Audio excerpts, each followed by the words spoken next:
Hello and welcome to Nice and Blunt. My name is Adam Mariancho and we are live on YouTube.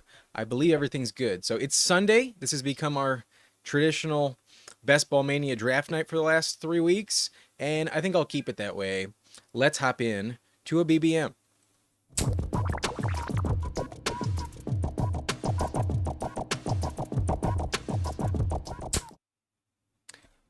Hartman, welcome in. You say GM. Is that good morning? I think it's good evening, but it's appreciated regardless. Thank you. Thank you for letting me know you're here. And this is the website we're hopping into. We will do some Pomeranians after this. I'll probably do 2 Pomeranians after this first draft. But at the top, we will hop right in. We're going to go straight for it. So if you want to join me, I hope you're ready for it. I hope you have your uh, thing ready on your phone or whatever. If you want to hop in, hit the button right now. I'm on a 5-second delay, so this should sync up and we should be paired up. If you want to join, there are 5 spots remaining in this Best Ball Mania draft. So now it's down to 3. Come get it if you want it. And if you are in this lobby with me, please let me know. I would love to know who I'm drafting with if you're watching. But it is officially full. So let's get this stream board set up. We get pick 3. Not bad. We can maybe reach on a few players, do whatever we want. I might not stick to ADP, but I'm comfortable with pick 3. I think we can definitely make things work at pick 3. So let me get this all sorted out.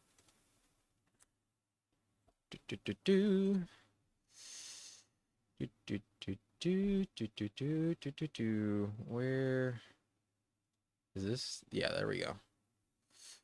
And then shrink it a little bit. Shrinkage. Put it there. And then while I'm getting this in order, looks like Hartman is in here with us at 6. Beautiful. Thank you for letting me know. And then we'll move that right there. Bring this over. And then put me right there. But I am on the clock. I am up to draft. And I will go with running back here. I'm going to take Jahmyr Gibbs, Detroit Lions, RB1. There's some positive camp reports. And unless I was looking at a very illegitimate source, there is some hype that Jahmyr Gibbs is going to see like a 75% snap share this season. It does not look like John Morton, the new offensive coordinator, likes Ramondre, likes David Montgomery anywhere near as much as Ben Johnson did last season. So I'll take the year 3 player. Let's do it. I don't think there's any risk with Jahmyr Gibbs. He may not finish as the RB2, but last year he did, and I don't think he's going to finish worse than RB5. I think in terms of bust-proof options, along with Bijan, there is nothing to fear with Jahmyr Gibbs. I'm happy to draft Jahmyr Gibbs here in the top 3. But Jamie is in here. What's up, dude? I'm on a live podcast now, so I'll join yours when I'm done. Maybe not here on the stream, but yeah, hop back in when you're done, man. Okay.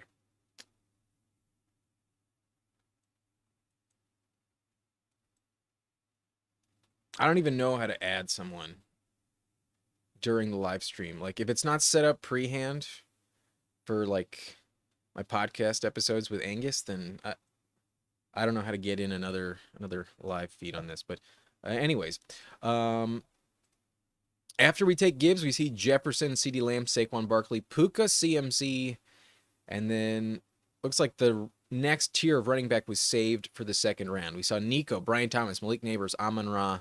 They're in the same tier. That's a fair run on wide receiver there. Then Genty, Derrick Henry, Devon Achane, Drake London to start off round 2.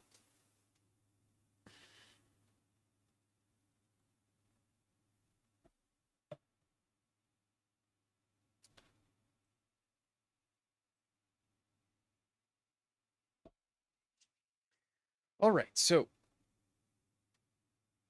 I'm probably going to grab a running back in the next two picks.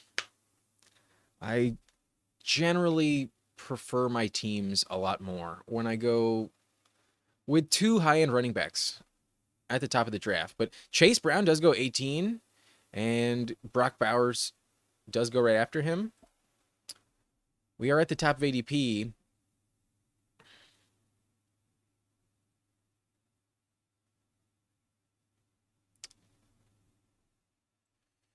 And I'm not going to take any chances, but actually I will. I will go Bucky Irving. I'm going to go Bucky Irving instead. I still rank Bucky Irving above Hampton. I'm not going to go overboard. Hampton's my running back 12. Probably a little too unnecessary to take him in round 2. We can still probably get him in round 3. But love Bucky Irving. There's also some other players I might be targeting in this draft. I'm hoping I can get another Tampa Bay Buck on this roster. But I'll go Bucky Irving. Jahmyr Gibbs, Bucky Irving feels like a good start.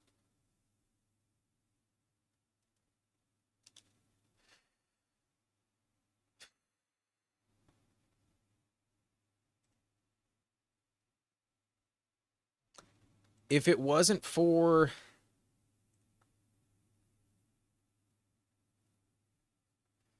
the Matthew Stafford injury, I would just go Devontae Adams, but I trust Jackson Smith and Jigba, and I don't really want to put Tyreek Hill on my team. I just got some bad vibes about Tyreek Hill. So that's going to be my pick. The last 2 rounds I went Bucky Irving, Jackson Smith, and Jigba. And I think the year 3 player is poised for a breakout. I trust JSN quite a bit. But best ball on call. No, Jamie translates on his own and then puts it in French. It's not automatic, just reserve. That would be funny if for like one specific person we had like another translation. But Hartman asking, why am I lower on Jonathan Taylor? Jonathan Taylor has some injury risk. He's been consistently injured for at least like 3 games the last few seasons. And with Anthony Richardson kind of projecting to be the quarterback 1, there are some touchdowns that I think will get vultured in that system. He did have some elite games, but then you kind of have to cherry pick surrounding like his recovery timeline last year. I broke it down in my running back rankings video, but I do have him 1 tier below Bucky Irving. Bucky Irving had some higher upside in about 8 games where he was averaging like 24 points per game. Meanwhile, Jonathan Taylor averaged like 21 points per game in his like cherry picked 8 games last year. So the ceiling last year was slightly higher on Bucky Irving, but if you prefer JT above him, I don't fault you that much. With the Tristan Wirfs injury, you could definitely make a case that Bucky Irving should not be taken above Taylor. But I think Bucky Irving's going to get more snaps this season. I think there's some higher upside. I might be wrong, but I do rank Bucky Irving above Jonathan Taylor. Luis Flores is in here at the 2 hole. Good to know. And Hartman said he was in at 6. So DMH09 in at 6 and PIRI24 in here at 2. But I will be honest, I was a little tempted to take Mike Evans there instead of JSN just for that Bucks correlation, but it felt kind of unnecessary. We see Mike Evans go 3rd pick of the 4th round, and to reach on him 12 picks is probably unwise. I think the younger player is a safer pick than Mike Evans. But Terry, officially a 4th round pick these days, goes at pick 40. And even if he gets traded, like, his stats aren't going to be different. You know, he's still going to put up 1,000 yards receiving no matter who he plays for. He was doing that regardless of quarterback last season. So I wouldn't be fading Terry McLaurin just because of the trade request. But I get it. The ankle injury, not ideal. Anyways, let's slide this up just a little bit. We are on the clock in just a few seconds. Ken Walker off the board. Damn, it's super tempting to take James Cook here, but I really don't need wide receiver. Instead, I'm going to go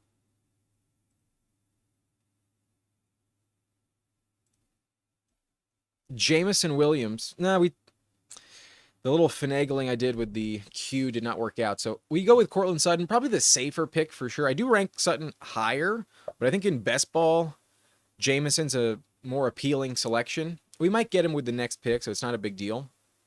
But I do think in best ball, JMO has some higher upside, a little more volatility. That's a little bit more ideal in best ball. But we do need just a locked in wide receiver 2. Sutton is poised to put up the same stats as last year. And I think he might be one of the cheapest mispriced options in this tier. But it looks like DK Metcalf's still available for us. And I do rank him technically behind Devontae Smith, but I think based on how we started, I'd rather lock up the wide receiver 1 in his offense than the wide receiver 2. Let's go with DK Metcalf on this team. So maybe I should have taken JMO instead of Sutton, but I'm playing it a little bit safer, a little bit more of a floor play with these 2 picks. We go Cortland Sutton, DK Metcalf, and they're locked into some heavy volume this season. Even if Sutton has slightly more target competition, not really worried about him. And then DK Metcalf probably bounces back and cracks some top 20 upside. Probably gets back to what we remember. But last year, Aaron Rodgers did have 2 top 24 receivers in points per game. And who's to say that DK Metcalf can't do that this season? But he did lose his job to JSN last year. There is a little bit of risk that Metcalf, not the same player. But the Steelers paid him so much, they're extremely invested in him working out. As long as Rodgers stays healthy, I do trust him to get a ton of volume this year. So we start off Jahmyr Gibbs, Bucky Irving, then go wide receiver, wide receiver, wide receiver with JSN, Sutton, and Metcalf. And I think so far we have a good balanced start. We can go in any direction we like. We have good flexibility moving forward.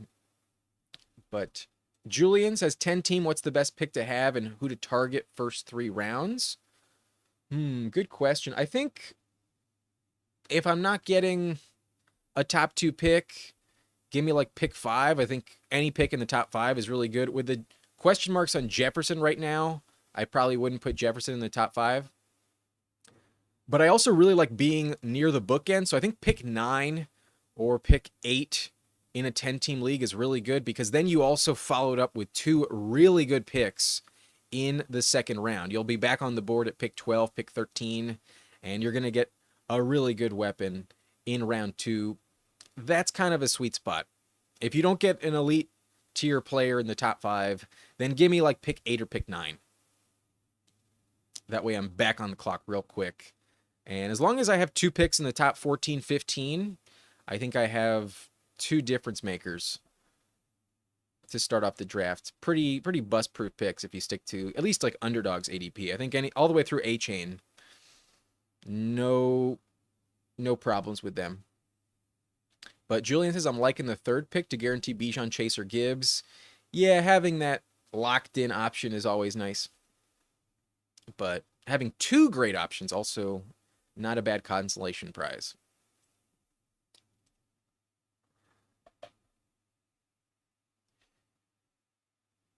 Almost back on the clock.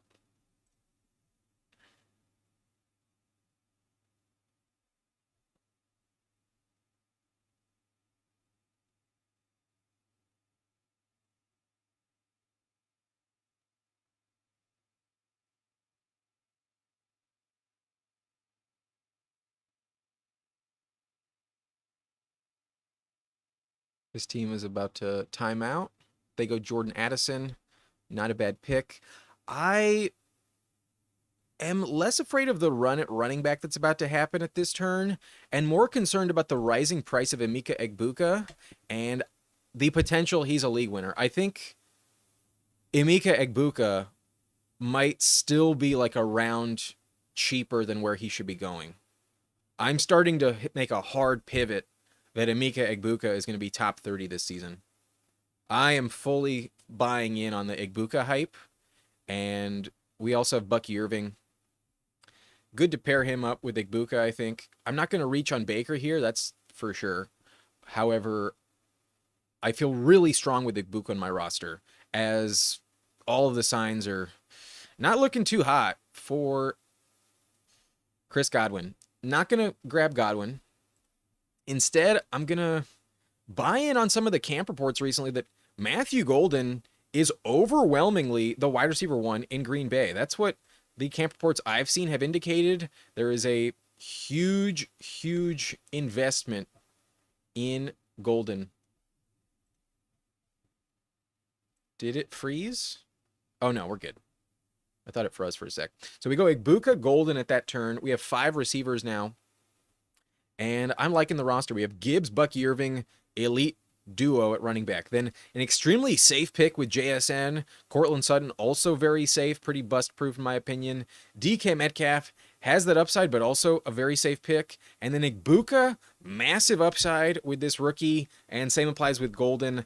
I think Jordan Love was just hurt last year. I think that was the main reason why that offense was not too hot in Green Bay in the passing game. It feels like the board has frozen. I think I need a refresh.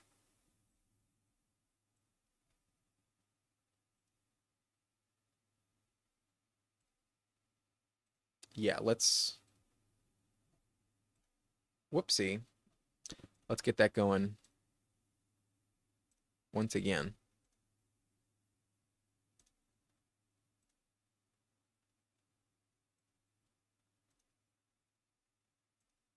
Okay. This should work out.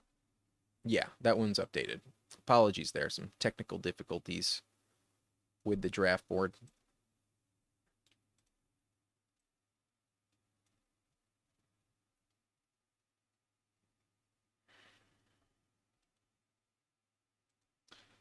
Hartman says Green Bay was bottom 3 in PROE. Can you remind me what that acronym stands for? But in general, yeah, hard to see them being bottom 3 in anything this year. But assuming he makes it to me, I know exactly who the pick is going to be with selection 94. If available, I think it's kind of obvious based on my setup so far. And let's take a look at the top of ADP now. Mooney is falling a little bit. I think with 5 receivers, I'm not desperate to take Mooney. But Jalen Warren goes. I would have been in the market for Jalen Warren 100%, but I probably would have risked it for round 9. The hype on Warren, the slander on Caleb Johnson, I think is warranted. I'm also a believer that if Rodgers gets fed up with Caleb Johnson not picking up the blitz, get his ass out of there, bring in Jalen Warren at potentially like a 75% snap share. I think Warren is good enough to handle those reps. But I think obvious pick here is Baker Mayfield. I'm not going to risk it with 2 picks for these teams at the turn. Let's just take our guy. We have both Bucky Irving and Emeka Egbuka, and I think the stack you really want this year in Tampa Bay is Egbuka with Baker. Not saying Mike Evans is a bad pick. I almost took him well above ADP, but I just don't think at age 32 he's going to be better than he was last year. And until Godwin went down, Evans was only like a top 21 receiver. He was the number 2 option in his offense pretty convincingly. So there is a world where Egbuka is better than Mike Evans. I'm not really going to bet on that. But even Jalen McMillan was top 20 when Godwin was off the field. That's the potential for Egbuka. So happy to stack him up with Baker. We're back on the clock, and I'm not dying to take these running backs. That's the luxury of having Gibbs and Bucky Irving. It's just not necessary. And because of the Isaiah Likely injury, I think Mark Andrews is an extremely safe pick here in the 9th round. I'm happy to lock up those points. Not going to feel gross about it. I still trust Andrews to be a focal point in the red zone, and touchdowns are the name of the game in best ball half PPR. So let's take Mark Andrews. The team is now filled up at every position. We got our QB1 with Baker Mayfield, our stacks with Bucky Irving and Emeka Egbuka. We can always target Jalen McMillan and Kate Otten if we like. We also have Jahmyr Gibbs as our RB1, so really good running back duo.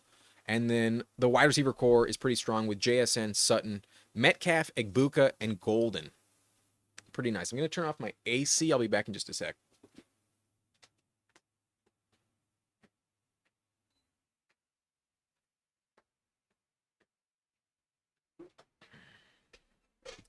All right, so team feels safe. I don't regret a single pick.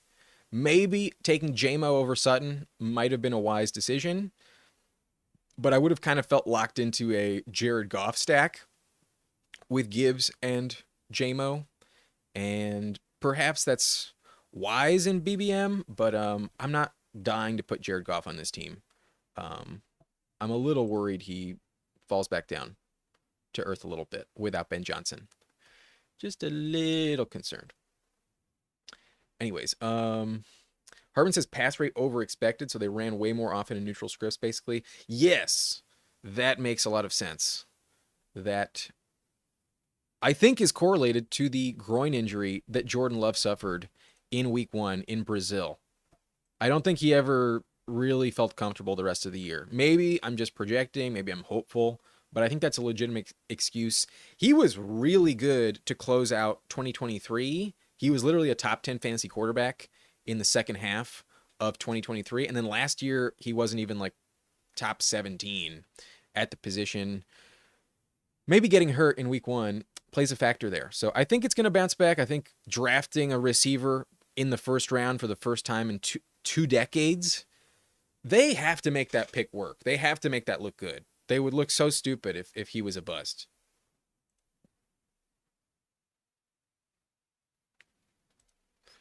Like in the 8 spot, would you rather take CMC or Collins? I'm liking Collins to pair with A-Chain. If you're worried about CMC, then yeah, go ahead and take Nico. But Nico has some injury risk too. He's not the safest pick ever. I personally am going to risk the, bust potential of CMC and bet on that ceiling. The Niners are going to lean on him like crazy. I think he'll be okay. I'm willing to trust that German medical treatment he got with the stem cells is going to revitalize his Achilles. But back on the clock, there's some running backs here available, but I'm not excited to take ETN at all. Instead, I'm kind of more interested in just grabbing my QB2. And I think I'm going to take Drake May here. Drake May is a guy with some great late round stacking options. I don't need to have Diggs in order to take him. And Drake May has just as much rushing value as Kyler Murray, but he goes 2 rounds cheaper. And I do believe that the Patriots are going to be a good team this year. So we'll take one of our favorite picks in round 10, Drake May. Love that you can grab him unstacked. And with Baker and Drake May, I don't think I need a third quarterback. I think I can get away with just 2. I might want a third quarterback just for the sake of it, but I don't feel like I need it with that combo. But even though Tyler Warren is getting a lot of hype, very tempted to take him, I don't think I'm going to do that on this team. I think I need to get back in at the running back position before it's too late. Scatterbo has fallen 14 picks if he makes it to me, so that's kind of tempting. He's looking good in the passing game, but it kind of feels like Tyrone Tracy's job to start the season. I'm going to go Tyjae Spears. Even if Scatterbo is the number 1 running back on that team, I don't know how valuable it is. I don't feel excited in drafting a Giants running back. I just don't. Last year, Tyrone Tracy maxed out at 5 touchdowns. Aren't they kind of like splitting that volume this year? Like if neither running back in New York scored more than 3 touchdowns this season, would you really be surprised? I wouldn't. And even though Scatterbo's like really tempting, a really interesting talent, that committee just scares me. I think without injury, neither of them really pay off at ADP. Meanwhile, I understand Tyjae Spears can totally burn me, but I'm not convinced that Pollard is going to be the RB1 this season. I think Tyjae Spears, if he does beat out Pollard for the RB1 job, has much higher upside than Cam Scatterbo. I think the offense is better. I like Tyjae Spears a lot. So going to ignore the falling value. Scatterbo falls another 5 picks at 128. And We live to move on. I never regret clicking Taijie. Even the thought of getting a discount on Scatterboo does scare me. Not dying to draft him in Best Ball Mania. But his matchup against the Raiders, I will admit, in Week 17 is very, very intriguing. If he's the RB1 against the Raiders in the Week 17 Fantasy Championship, that's probably going to be a high-scoring fantasy day for Scatterboo if Tracy's not on the field. But maybe Scatterboo won't be healthy. Maybe Tracy will be healthy. There's a lot of question marks. I'd rather just bet against Pollard and hope that Taijie lives up to the potential.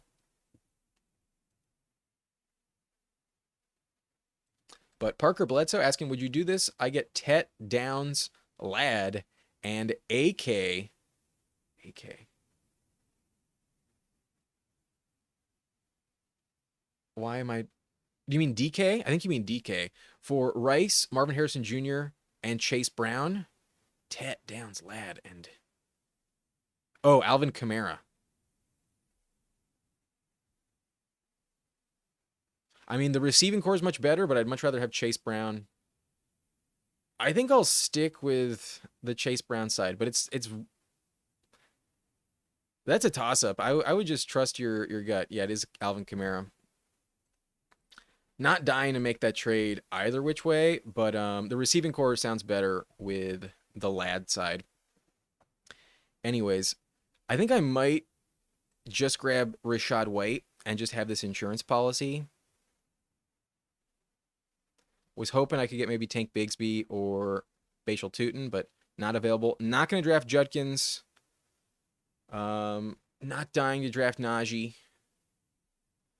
Let's just pair up both Tampa Bay running backs. We're locking up every touch in that backfield. That's not a bad decision. Rachaad also heavy pass catcher, so stacks up with Baker nicely. And then I think I should probably get back in at receiver inevitably, but I will admit taking Isaiah Likely here is also very tempting.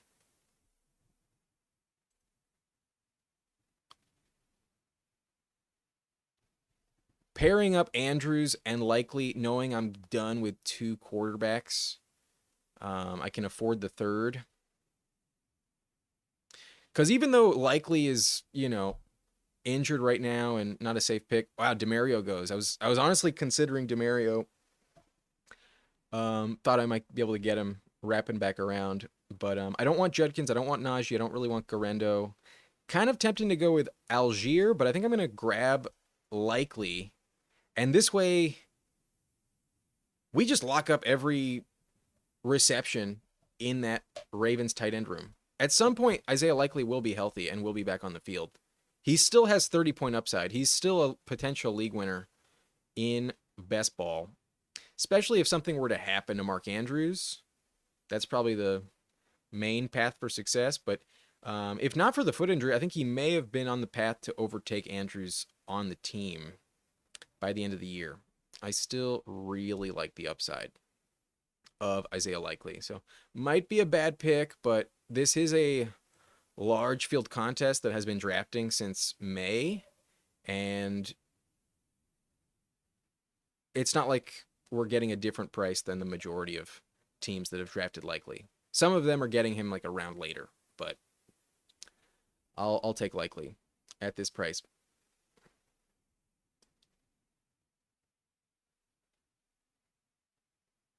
Philly Mike says Micah Parsons is an Eagle.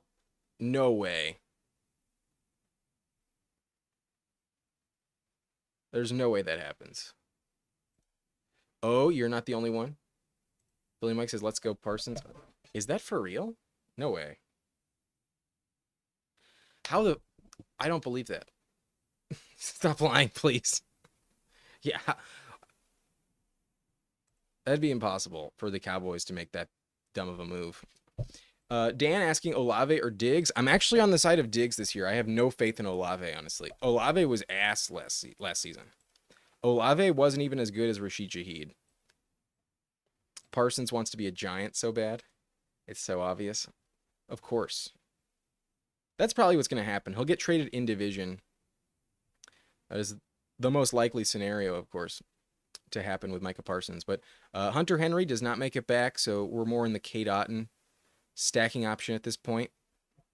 But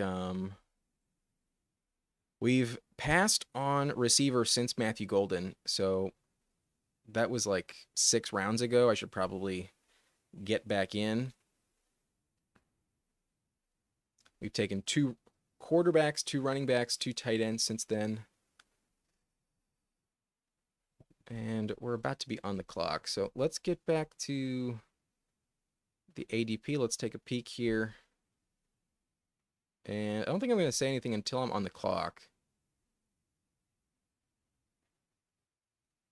But I know the direction I would like to go in here. We've got some running back options. We've got some receiver options. And then technically I could also draft Sam Darnold if I wanted to with JSN. But this is pretty nice. We get Braylon Allen. And even though it sounds crazy and part of me doesn't want to believe it, I'm willing to trust the reports that Braylon Allen is legit in the Jets offense. It's looking more like a 1A, 1B situation according to reports. And Aaron Glenn is like, Braylon Allen's a grown-ass man. He's 240 pounds. And we're just going to give him the rock like crazy, just go downhill. And it kind of makes sense that he would want to use like a Jahmyr Gibbs, Montgomery type of backfield in his new offense. So maybe that's all smokescreen, but in general, I'm not a believer in Breece Hall this season. So I'll go Braylon Allen. I think the upside of Braylon Allen is genuinely a top 35 running back in points per game this season. So we're getting him at a pretty big discount, running back 55 basically off the board. And then I will continue my stack. I will go Jalen McMillan, but drafting Pat Bryant was a little tempting there. I just think in general, Bucks receivers are hyper valuable. And if I'm wrong about Egbuka at all, it's because Jalen McMillan still has a legit role in this offense. And just betting against Chris Godwin to stay healthy is not bad. McMillan was top 20 last year as the number 2 receiver in this offense. Mike Evans also 32 years old. It's not impossible that McMillan is actually a really valuable piece in Tampa this season. So hopefully optimistic about it. Not counting on him a ton, but I think with the stack with Baker, a worthwhile pick for the upside that is potentially there in that Bucks receiving core. O says we'll give the Cowboys Jameis and Jalen Hyatt. That's a fair trade for Micah Parsons. I think that's pretty fair.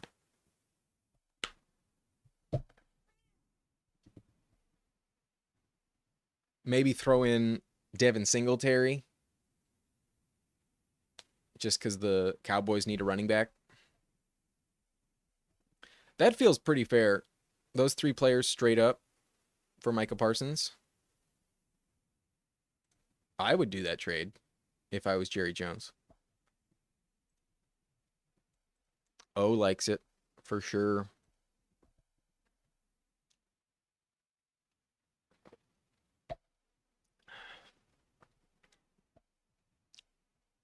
But we're going to be back on the clock. The tight end position is important for this team. I think rolling in with just Andrews and Likely, not the worst thing we could do, but we at least get a 0 in week 7, so I'll opt for another one. And I would have considered Elijah Arroyo there, but it's looking like I'll probably get Cade Otton to fall, so I'll probably just take Cade Otton. And then those last 2 picks are going to be 2 more wide receivers. But the teams after me also have 2 tight ends. They might pass. Otton gets sniped, so not the end of the world. I'll be okay with that.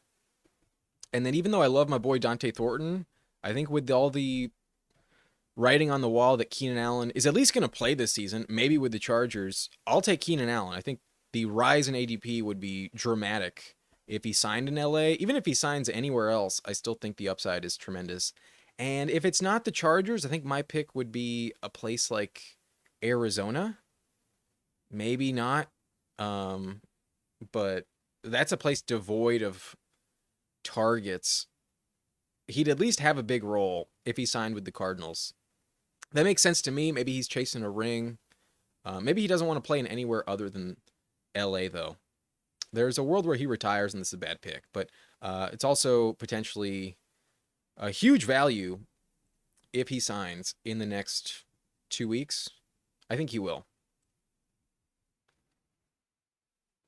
But need receiver. We only have 7, and we waited until round 3 to draft JSN as our wide receiver 1. So I'll continue to get some depth, and we do still get Dante Thornton.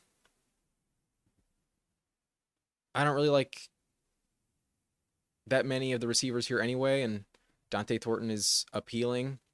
It appears he's the number 2 receiver above Jack Betch, so I'll go Dante Thornton for the upside. I think he's a good best ball pick. I would never take him in redraft, though. James saying the Eagles, one of the only teams that has the draft picks and players to blow Dallas away with an offer. Yeah, but do you really need to mix with what's been working? I'd leave that alone, but I get it. Parsons is really good. Hartman says, would Singletary be Cowboys RB1 today? Possibly. It sounds like it's Miles Sanders right now, but Sanders is not really good in pass protection or catching passes at all. I think at some point it's going to become Jaden Blue, but I think to start the year it's looking a little bit more like Miles Sanders. Had some faith for a while that it was Javonte, but it looks like that's not going to happen. Reflect the Sun asking, do we think Amari Cooper is just done? Possibly. I think he'll sign, though, too. I just don't think he's going to be involved very much. I also think he's going to chase a ring, and he's not in a rush to sign. I can't tell with Amari Cooper. But O says, don't love the fit with the Chargers. Keenan is ATP to me, a pure slot guy. Ladd led the league in separation from the slot, so he's a mainstay there. KLS been hooping his ass off. Then there's Trey and QJ. Yeah, I'm actually really excited about the rookies, KLS and Trey Harris. I don't think QJ's atrocious, but obviously the king of Dropsville. So it'd be super crowded. I think it'd be really bad for best ball actually if he landed there. I'm hoping he goes somewhere else. But I think he will play somewhere this season. I believe he will be on a roster. Anyways, it's the last round. It's our last pick. And we could go Isaac Tesla. We could go Jalen Lane. 9 seconds left. I will... Shit. Oh, Torrey Horton's already gone. I was going to go Torrey Horton, actually. But Isaac Tesla it is. Let's take him. So this is the full roster here. Out of the 3 slot, we go Baker Mayfield, Drake May at quarterback. Drake May is unstacked. We got sniped on some late round options. And then at running back, we are pretty top heavy, but I think the depth is pretty solid, actually. We got Jahmyr Gibbs, Bucky Irving, Tyjae Spears, Rashad White, and Braylon Allen. I like having a handcuff in a high-scoring backfield. If anything happens to Bucky Irving, I think we have a top 15 running back with Rashad White, and he will have some weekly value. He's a good pass catcher. He will score some touchdowns and potentially give us some flex appeal in the lineup. But Tyjae, I think, is live to beat out Pollard this year for the top job. I like his upside a lot. And then Braylon Allen's role in the Jets' backfield is reportedly a legit factor this season, probably deserving to go higher. I think you could bump up Braylon Allen in the ADP around like Rashad White, and I think it'd be justified. I think he could be a big riser if we get a lot of reps out of him in the preseason. And then receiver, we waited a little bit, but we have 8 options. Not bad. Or do we have 9? No, we have 9 receivers on this team. Yeah, that's a good number to lean on. We have JSN, Cortland Sutton, DK Metcalf, Egbuka, Matthew Golden, Jalen McMillan, Keenan Allen, Dante Thornton, Isaac Tesla. I think we may have a surplus of receivers. We can tolerate if Keenan does retire with this depth. And then at tight end, we are rolling with Mark Andrews and Isaiah Likely. Oh, I forgot to draft that 3rd tight end. I knew something was missing. I knew something was off on this team. Yikes, that was a mistake. Anyways, hopefully it'll work out. If there is a position I can tolerate a bagel, it is at tight end. And the Ravens have hyper valuable ones. The rotation of Andrews and Likely in this roster, I think will be okay. I think that's fine. Not ideal, but I think it's okay. Anyways, that's it for this draft, but I do want to take a peek at some of the drafters that were with us. We did have pick 2 in this draft. He goes Jamar Chase, Jonathan Taylor, Marvin Harrison, James Cook. Real good value on James Cook. Hopefully nothing goes wrong there. I don't think it will. And then JMO at pick 50, Chris Olave at 71, Laporta to stack up with JMO, but does not get Goff to fall, so that's unfortunate, but still a wise decision. We also have Kyler Murray, Cooper Kupp on this team. Travis Etienne, the RB3 at a big value, pick 119 overall. Then Tyler Warren is the tight end 2, Trey Benson, Demario Douglas. I think the snipe on Demario Douglas was wise. I wasn't going to take him at 147, but I was definitely not going to pass on Demario at 166. So you liked him, you took him, good for you. You also have Darnold, Austin Eckler at a decent value, Michael Wilson for the Kyler Murray stack, and then Taj Brooks, Daniel Jones. Quarterback's a little shaky on this team, but I think receiver and tight end is pretty strong. I think team 2's not bad. Not bad at all. And then we also have team 6. He goes Saquon, A.J. Brown, Devontae Adams. So good Eagles stacks. Does take Jalen Hurts at 43. Definitely justified. Does not get Devontae Smith at 54, but Ridley's still a good pick. Ricky Pearsall at 67. Tony Pollard. Personally, I'm not a Pollard fan this year, but I understand drafting him there. Michael Pittman in the 8th round. Brock Purdy in the 9th. J.K. Dobbins, David Njoku, Bashal Tutin. Tillman Najee at a big discount, 163. Mason Taylor, Aaron Rodgers, Calvin Austin, and Jatavian Sanders. I like the Jatavian Sanders pick in round 18. I think that's actually very valuable. There's some really good camp reports for Jatavian Sanders this season. I like the team from team 6. I think that Jalen Hurts, A.J. Brown, Saquon combo, really nice. And this team doesn't need Dallas Goedert to be a success. I like team 6 quite a bit. That's going to be it for this draft, but not the live stream. Let's head into the lobby. Let's do a couple Pomeranians. Looks like Shamrock likes our team. Not bad. Ose has been seeing massive reaches for KLS in the Pom as early as the 16th. Wow. I've started to scoop him up a little bit, but especially with the Keenan news, I'm kind of pumping the brakes on anyone that isn't Ladd in that receiving core already. But let's get to it. We are hopping into the $3 Pomeranian. If you would like to join me, go ahead and get that thing ready. Hit the button now. Hit the button right now, and I'll join in 3, 2, 1. Let's hop in together. There are 5 spots left.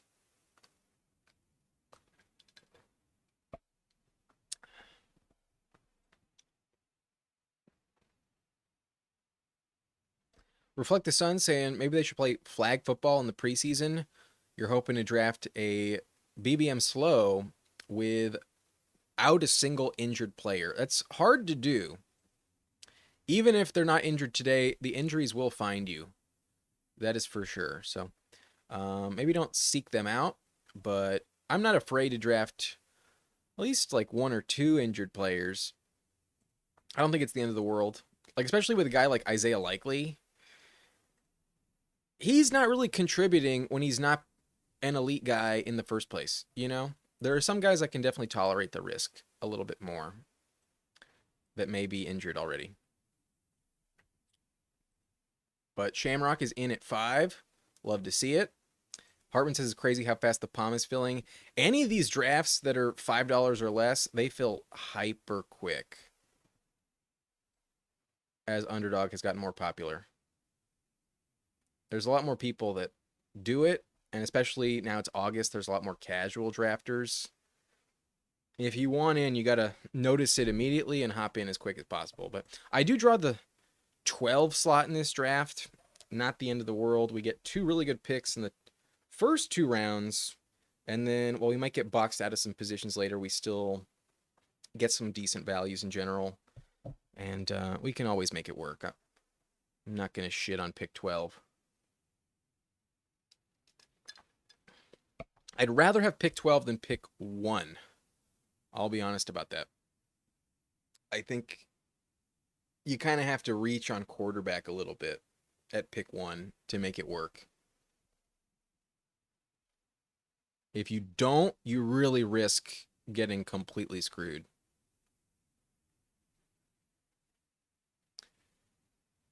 Pick 12, you usually still have some decent options at like the round 11, 12 turn that are not too expensive to take there.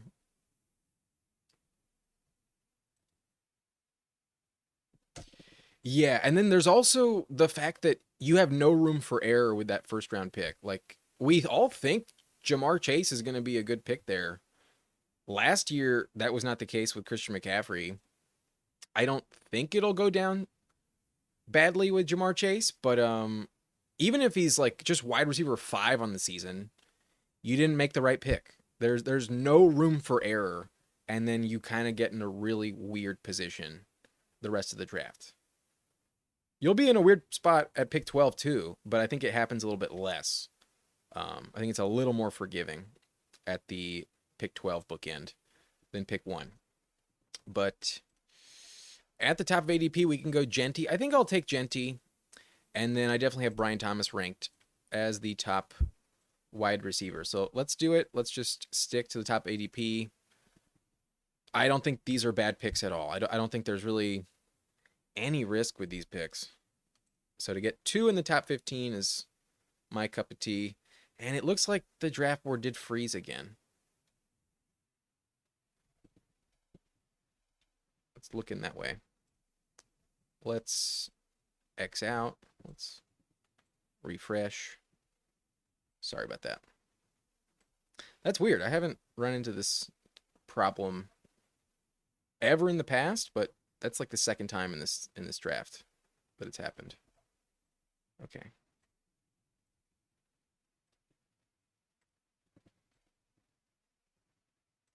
And is back.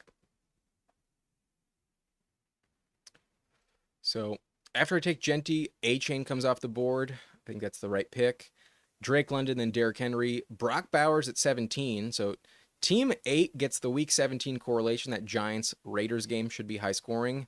And then A.J. Brown goes to the CMC team. Ladd McConkey to the Justin Jefferson team. And then we hit a new tier at pick 20. We see Taylor and Jacobs go. Ose has just got Olave at pick 74 in the palm. That might not be late enough.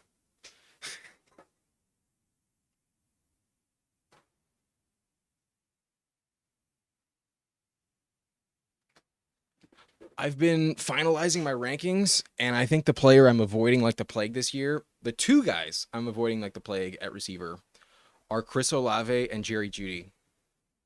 I'm just not on board. I'll let somebody else take them.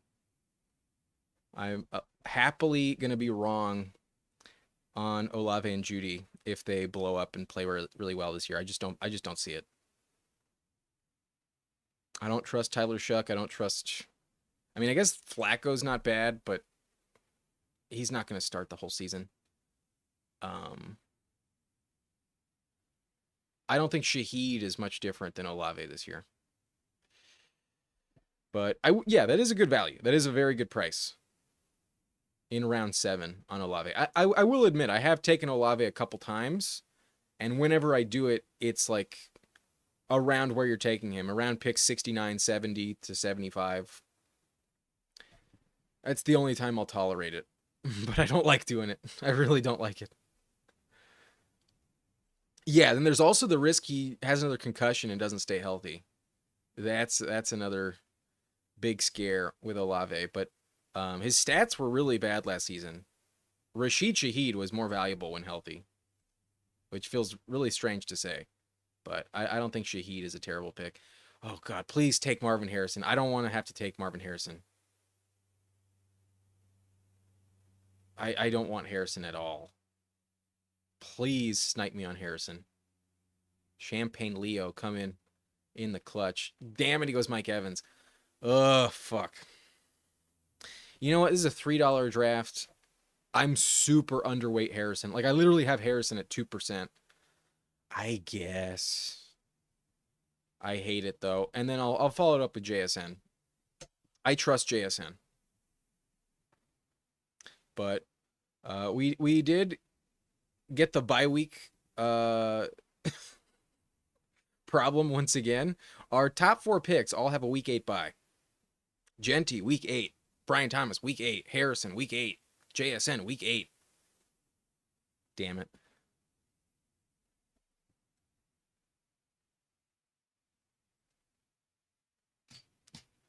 I am not worried about Cup. I'm gonna be honest with you, man. I'm really not worried about Cup. I think JSN's locked in to really good production.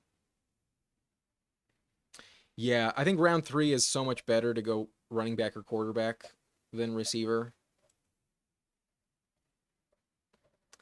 But yeah, happily gonna tolerate something like this. It's not a problem. Like I'll, I'll just draft other players that don't have a bye in week 8. It's really not a big deal. It's only a big deal at quarterback. That's the only problem. I trust the volume. I also think he'll be. I don't think Cooper Kupp's gonna have enough cachet in the building to dictate where JSN lines up. I might be wrong. Maybe they really believe in him, but watch by like week 4, Cooper Kupp is, missing like 6 weeks and just like never the same after that. Like I fully expect Cooper Kupp to miss some time, and when that happens, I think JSN has like literal top 5 upside. In 2 games without DK Metcalf last year, JSN averaged over 21 fantasy points per game. And Darnold likes to chuck it deep. I think the depth of target's going to be really, really good for fantasy on JSN. I might be wrong, but especially in round 4, I'll take him. I trust the volume. But in general, round 3 is gross because they're just not much different than round 4 or 5 picks. They're really not. So at least you have some room for error in like the 5th round.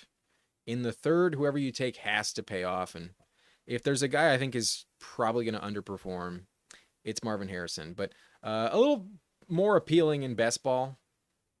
A little more appealing. Not much, but a little bit. I do not have him ranked where I took him. Like, I have Terry McLaurin, Cortland Sutton, Xavier Worthy, Tet McMillan, Devontae Smith, Jamison Williams, all ranked above him. So if I wasn't really low in exposure on him, I would not have taken him. I was really hoping I got sniped.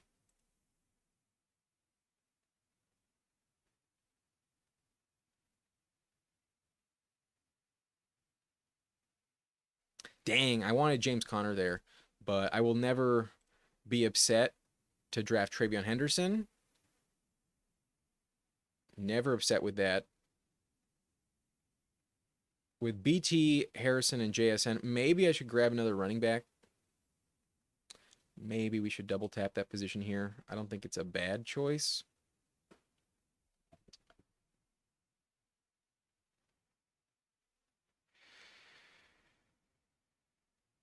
Let's do it. Let's take RJ Harvey. I'm also kind of underweight on RJ Harvey.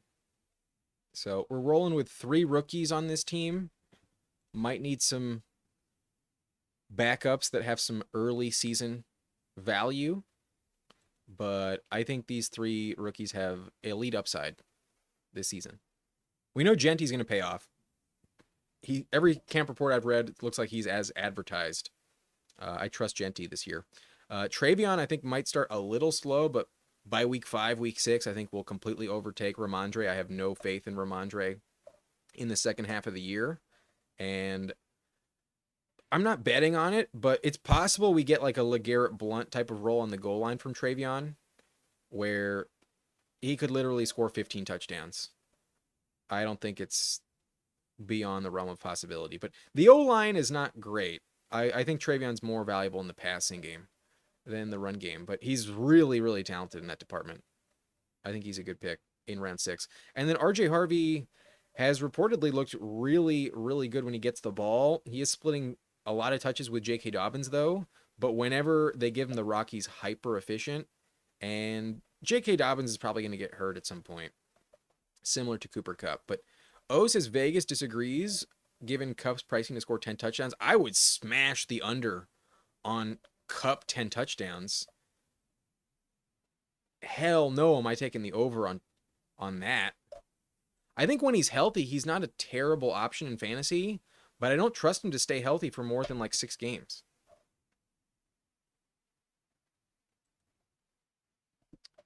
Hartman says, I just can't believe in Darnold to provide good scoring with that terrible O-line. They did draft a very versatile O-lineman with like their 18th overall pick. I think they took Gray Zabel in the first round. He's on the interior. He can rotate. He can fill in some gaps. I think he's going to help. He's not, the perfect answer, but I think their O-line will be better. And I also think Darnold reunited with Clint Kubiak, his offensive coordinator in San Francisco, is going to help him like understand the system quickly. I don't think there's going to be like a massive learning curve for Darnold. And I think he showed me enough last season where I'm willing to trust him to provide the value. He threw for over 4,300 yards and 35 touchdowns. I think JSN is going to easily go over 1,200 yards this season. Now, are the touchdowns going to be there? Maybe not, but I think the volume's going to be there.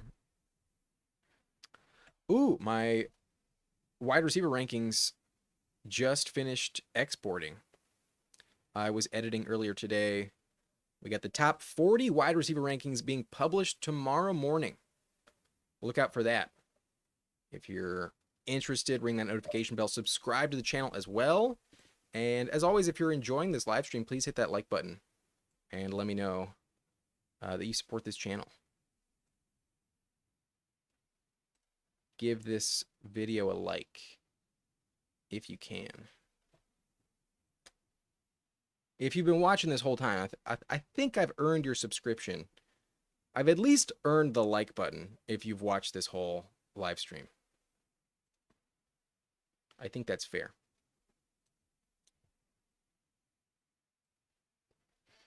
But I can't get a really good hold on where we should be drafting Mixon. Like, part of me wants to scoop up the falling value. I was not taking much of him when he was going earlier. But then another part of me is like terrified he's going to be basically a zero this season. I'm really worried that the Texans run game is going to be terrible this year. But Mixon goes pick 80. I have 3 running backs, so probably good for me not to be forced into taking him.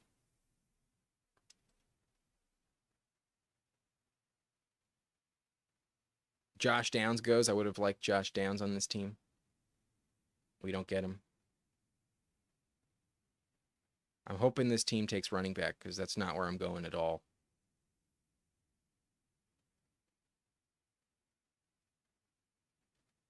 Sweet. TJ Hawkinson. I will 100% take Michael Pittman here. Oh, no. I mean Jaden Higgins, not Michael Pittman. I want Jaden Higgins. I'm a believer in Jaden Higgins this season. And then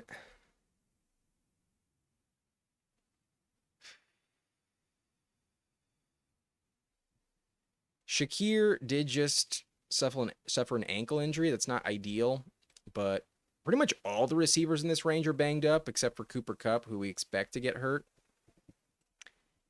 And Shakir is a pretty safe option in general. So let's take him. His bye is not in week 8, so it works out.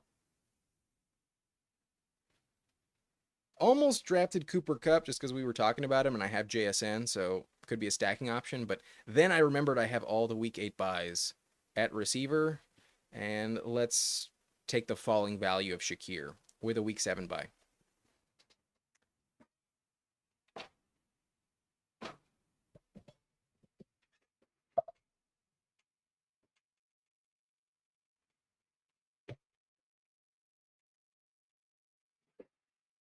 Let me get my pipe ready. If you would like to smoke with me, I hope you're ready for it. Give me like a minute and we'll take a little smoke break. But I'm not that worried about Shakir's injury. He's much more of a floor play though. And like if he's not giving you a touchdown, don't really expect more than 9 points.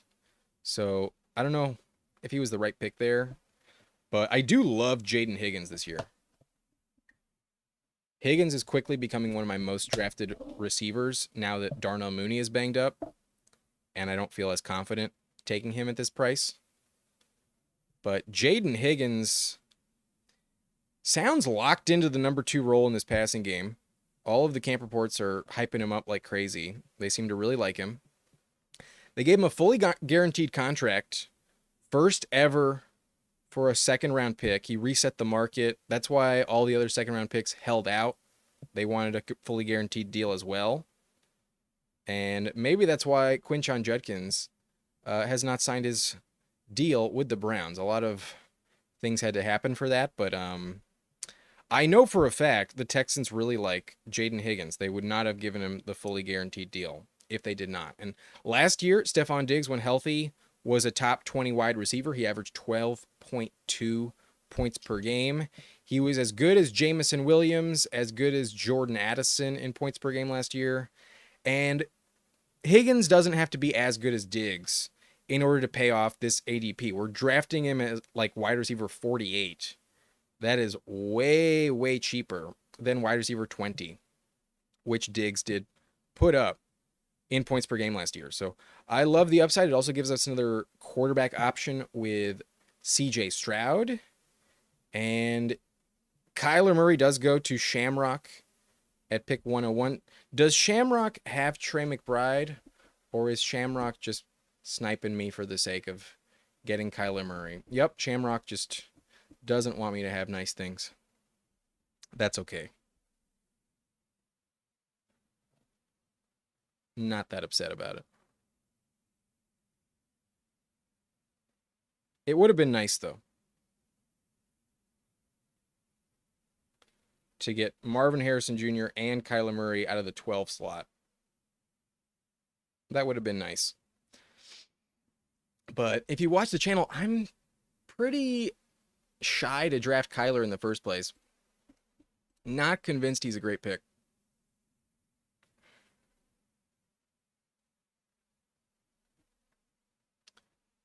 And then I know quarterback's going to get gross. So even though I kind of want to draft Evan Ingram here, I think Ingram's a solid pick at this price. I kind of want to just pair up Caleb Williams with Luther Burden.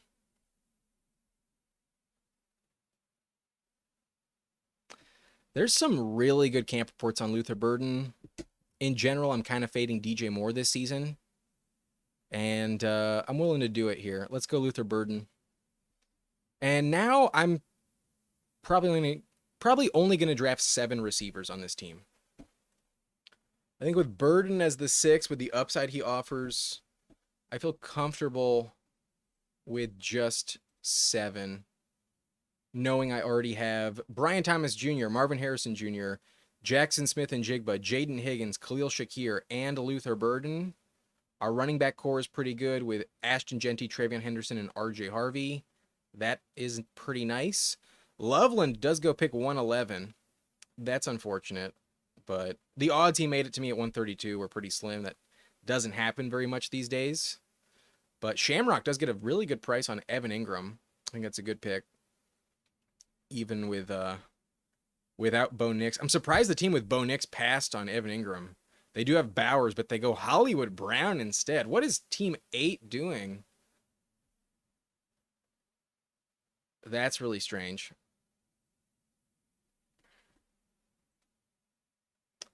Hartman saying throw White or Eckler on for early season and you're good to go. I do like Eckler for that type of correlation at the beginning of the year. O says someone needs to sit Judkins down and throw on some Samson tape. I still think Ford is going to be involved, but yeah, Samson appears to be the guy you want.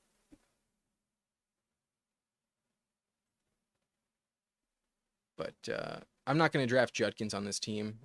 Not when I already have 3 rookies. That's for sure. Anyways, if you would like to smoke with me, now is your time. Go ahead, smoke it if you got it. Huh.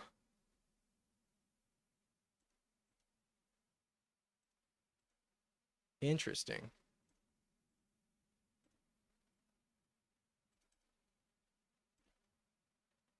There it is.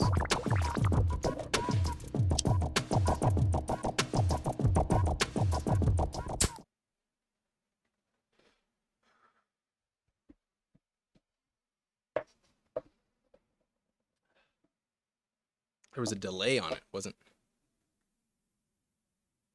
popping that intro when I wanted it. Anyways, good price on Jared Goff in this draft. Goes pick 125. Quarterbacks are falling right now, so maybe we get a good option to fall to us at 132. Wouldn't hate that. We have multiple options. Trevor Lawrence just gets taken, though, so that team at 8 snipes us. We're not going to stack up Brian Thomas. We do have Caleb stacked, so that's nice. That's good.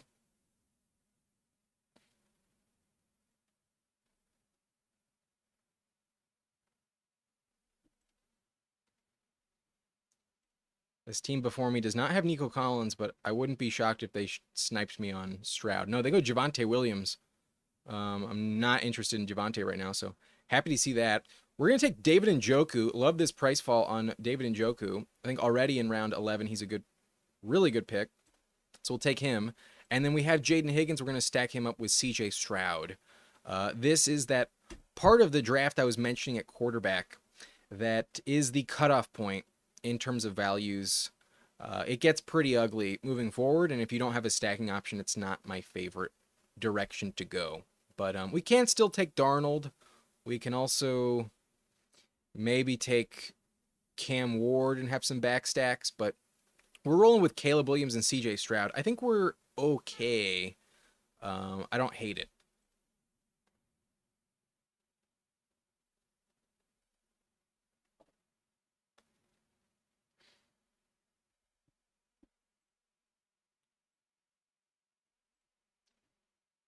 So here's a reminder of the team. We had the 12 slot. We went Brian Thomas, Ashton Genty to start.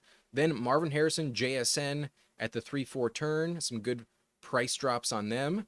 And then Travion Henderson, RJ Harvey as our RBs 2 and 3. And then Jaden Higgins, Khalil Shakir to get back in at receiver before it's too late. Caleb Williams stacked up with Luther Burden. And then David Njoku, CJ Stroud in the last turn there. So a couple of stacks, not with our high-end wide receivers, but still valuable picks. And I do like the upside on those two rookies. I like the David Njoku pick as well. 11 picks past ADP. That is a good value. Otherwise, though, most of these picks are right in line with where they typically go, with the exception of Marvin Harrison and JSN. We also got a decent price on Shakir, but 4 picks is not that big of a deal. In the 7th round, not that big of a deal. He is injured at the moment.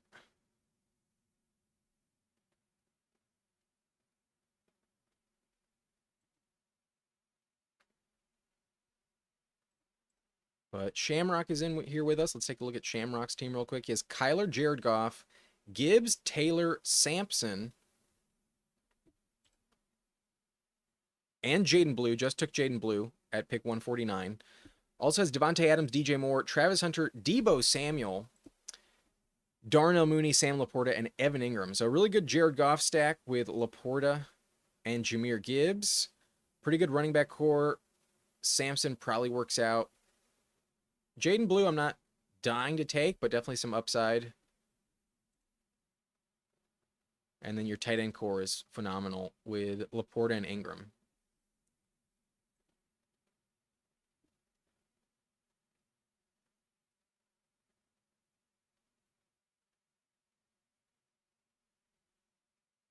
Stafford off the board.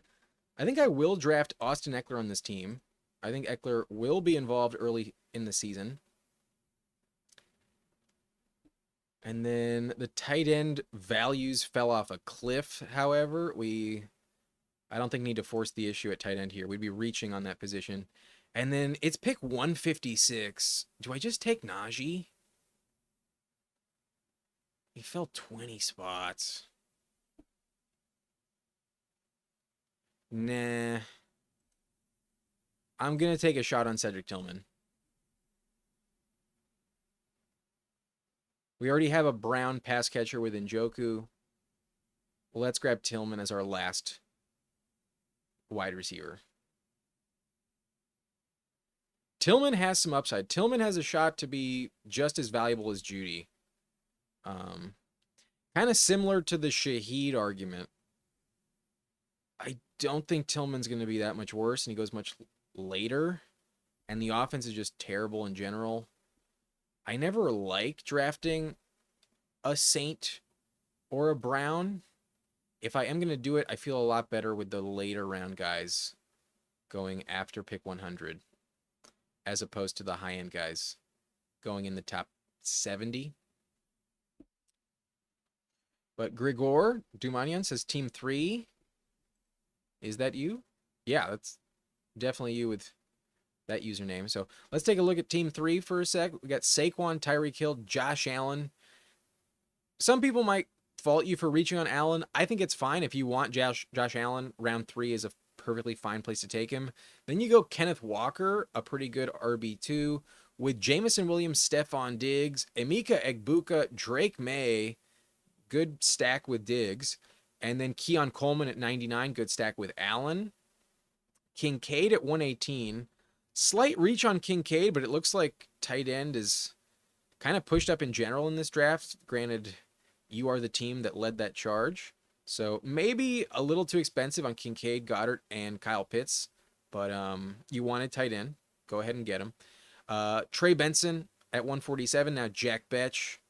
I don't know if I'm in love with the last 5 picks. But I think the first 9 are really good. I think I might have gotten in at running back instead of taking all of those tight ends there. That's personally what I might have done differently. Maybe taken Ray Davis instead of Goddard as another stack with Josh Allen. Because now you got Roshan at RB4. You just took him off the board. And there's nothing wrong with Roshan. I think these late run running backs are decent. But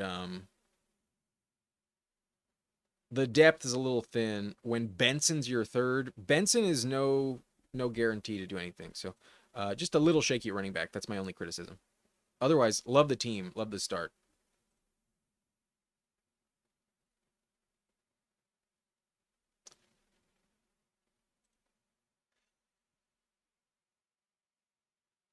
We're coming back here on the clock. Darnold goes off. Darnold was the only guy I was considering if I wanted another quarterback. So we'll roll with just Caleb Williams and CJ Stroud. I think that's fine. Running back, we got Genty, Henderson, RJ Harvey, and Eckler. So maybe some running backs early in the season might help us. But it appears that Miles Sanders looks like he's beating out Javonte. I think I'll go Miles Sanders as our RB5 on this team.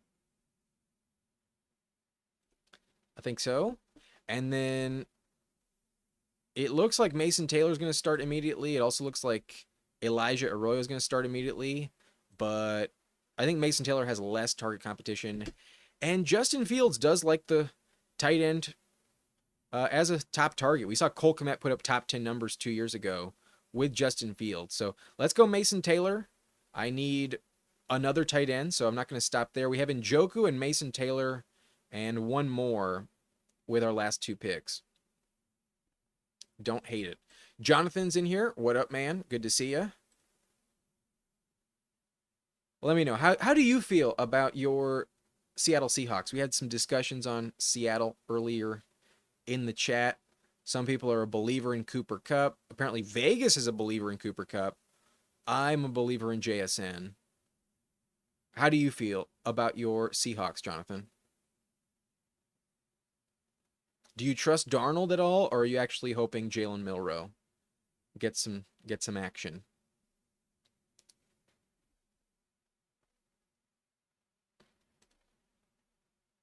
Grigor stacking week 17 Bills Eagles makes sense.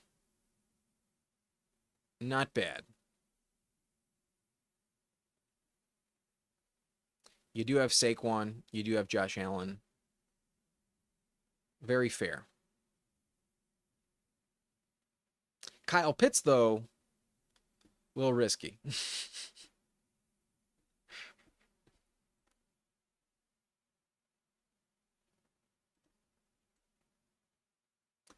Okay, these last 2 rounds are coming up. Jonathan says, I want the Hawks to suck, need better draft capital for the quarterback of the future. I think they'll be in like no man's land again this season, like between 7 and 10 wins. They probably missed the playoffs, you know? A chance to make a splash, but odds are they miss out. But they're also like not bad enough to get a really good draft pick, per usual. O says Bills, Eagles, Broncos, Chiefs, Rams, Falcons for the Monday night hammer. Got it. Gotcha.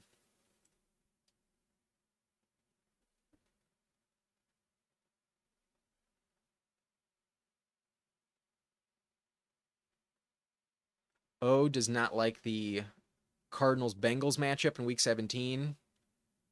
I don't know, man. I don't think either defense is good at all. And that game is in Cincinnati. There might be some weather as a factor, but yeah, Kyler could be problematic.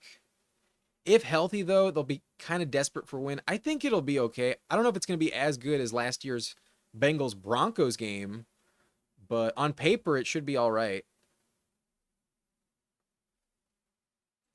I wouldn't fade it completely. But with this last pick, we're going to need a tight end. And we have 2 with a week 9 bye. So that's the only tiebreaker here. Otherwise, it's just trust the rankings. And then I think I'll take another running back.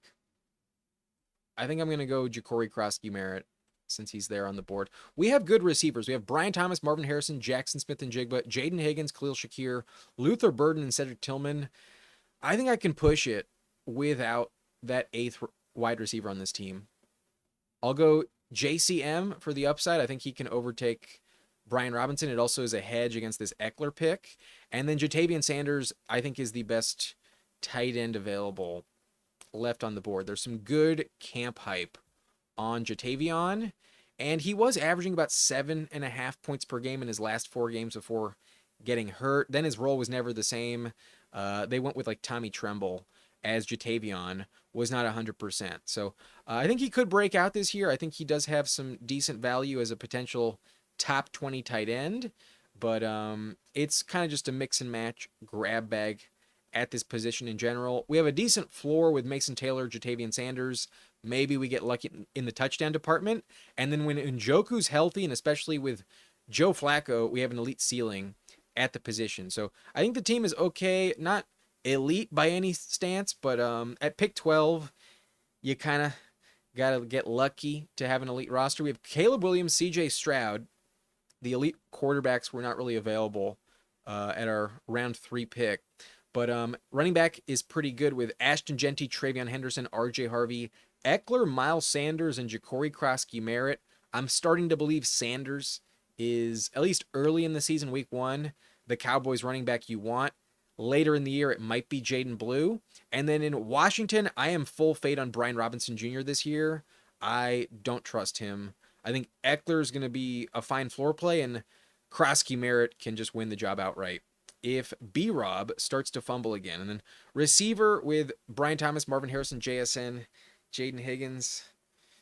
We need Harrison to work out for this team to have any chance at success. So maybe I should have drafted an 8th, but don't hate it with who I got. Shakir, good floor play. Burden, Tillman for some upside. And then tight end Njoku, Mason Taylor, Jatavian Sanders.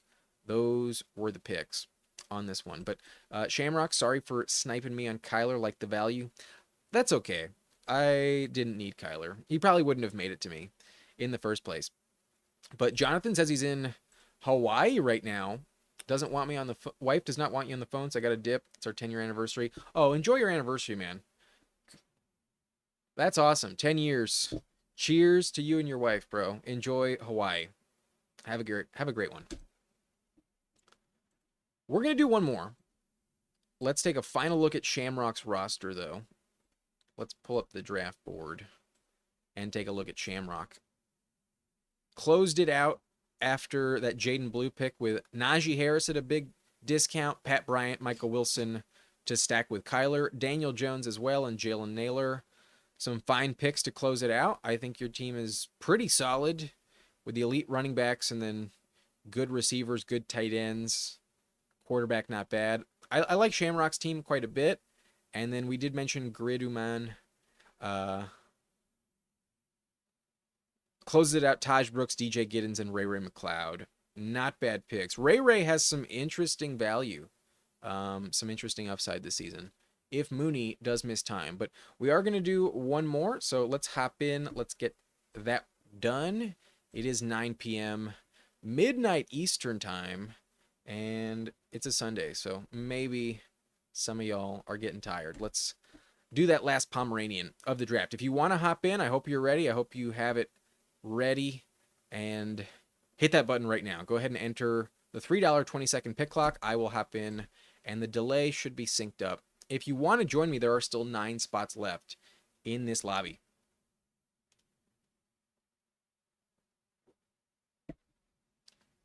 But the Pomeranian fills quickly. It is now full. And let's take a look at this prize structure. You can draft a maximum of 50. I'm not going to do that many, but if you do win this thing, you get $20,000 to first prize, and the advance structure is not bad. We have 2 out of 12. That's pretty typical. 2 out of 10. That's not bad. 20% is better than normal. And then 1 out of 10 in week 16. A little thin, but kind of what it's normally like in the playoffs. And then a 248 seat final. Optimistically, if you do make the final, you make $150. So you can max it out, get all your money back. If you make the top 10, you get $2K, and then obviously $20K to first. So not terrible, not bad. I do get pick 3. Let's see. Is it going to update? There we go.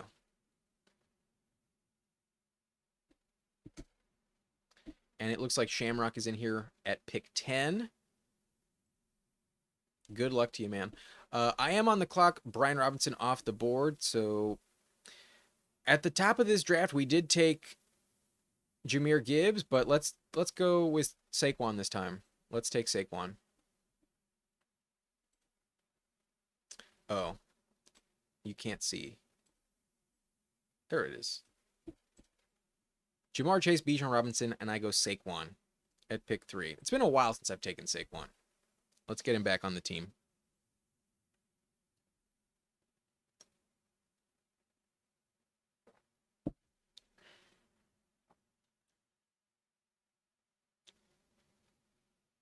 Almost went CeeDee Lamb there, but my rankings do have the running backs more valuable than the receivers at that spot. And didn't want to go with Jahmyr Gibbs for the second time at pick 3 in this live stream. So let's mix it up. Let's go Saquon. But Gibbs falls to 6 after McCaffrey. I would not be drafting McCaffrey above Gibbs. But go ahead if that's what you want to do.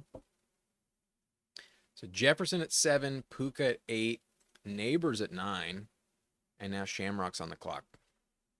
Goes Amon-Ra St. Brown. Safe pick.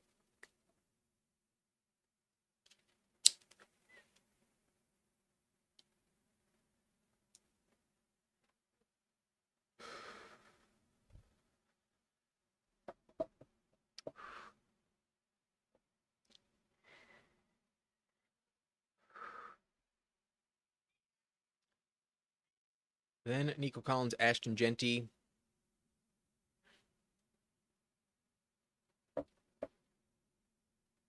London over Brian Thomas. Was hoping Brian Thomas fell to you at 15, Shamrock. That would have been nice. Amon-Ra BT. It's a good start, but in general, it is kind of safer to just go with wide receiver running back at that turn there. Not going to have the same caliber running backs available. So maybe saved you.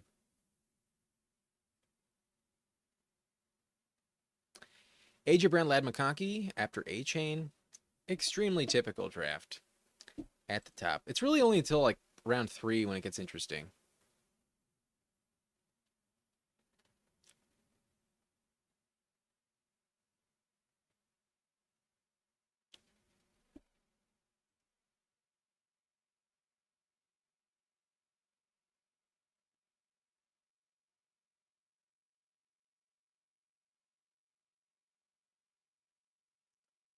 Saquon's got a bye in week 9. So for that reason, I'm not going to go Bucky Irving here.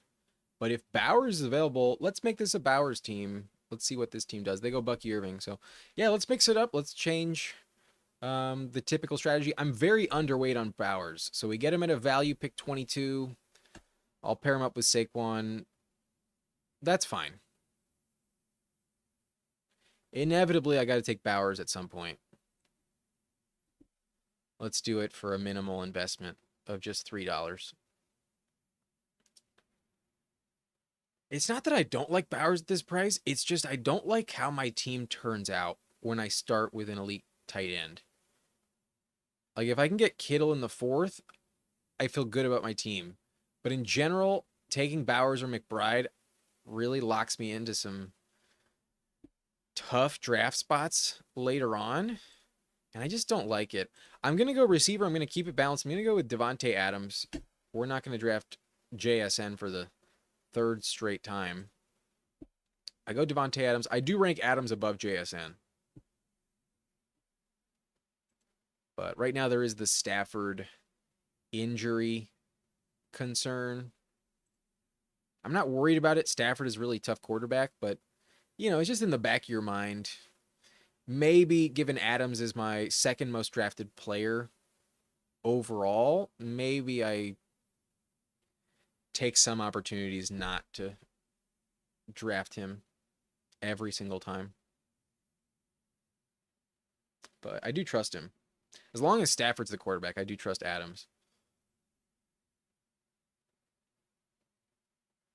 But just like the last draft, Allen and Lamar go early in round 3. No chance to get him in the 4th round. Trey McBride falls to pick 30, so that team at 6. Ignoring receiver through the first 3 rounds. Let's monitor team 6 and see how it works out for them. Sometimes you can get still really good teams, and sometimes you can really mess things up if you don't get back on that position early on Underdog. But I think after I post, tomorrow I'm posting my top 40 wide receiver rankings. Then I'll post my quarterback rankings and tight end rankings. I think after that point, we're probably going to take a look at all of the ADPs on other draft sites. I think we might cool it on Underdog for a while after next week. Because once we hit August 10th, then there is some more like common drafts actually taking place. Like you may actually be drafting your fantasy football team as early as August 13th this year. I don't know why you'd do that. I would wait until like Labor Day. Basically like September 1st is I think when most drafts should go down. But once we hit August 10th, I think some of the ADPs on like ESPN and Yahoo, maybe even Sleeper.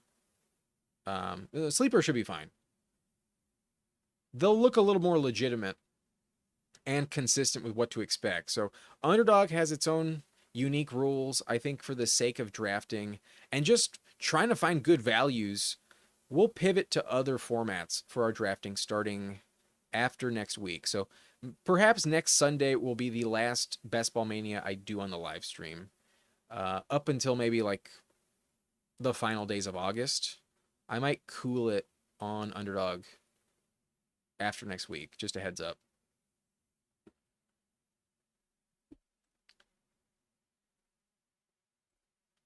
But we're on the clock with the next pick. DJ Moore is falling, but I'm not really interested in DJ Moore, to be honest with you. Not in the 4th round.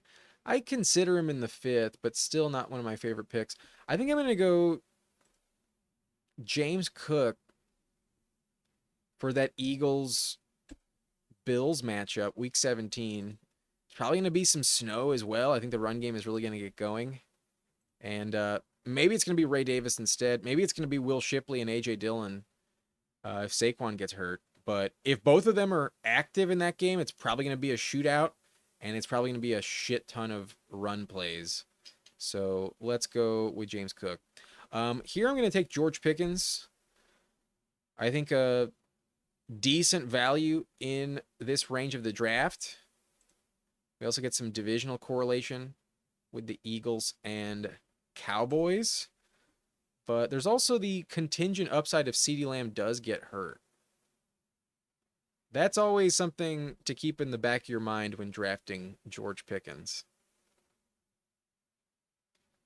I think he'll be a little touchdown dependent this year, but I do think he scores a lot of touchdowns. I think at least 8 touchdowns for Pickens this season in Dallas.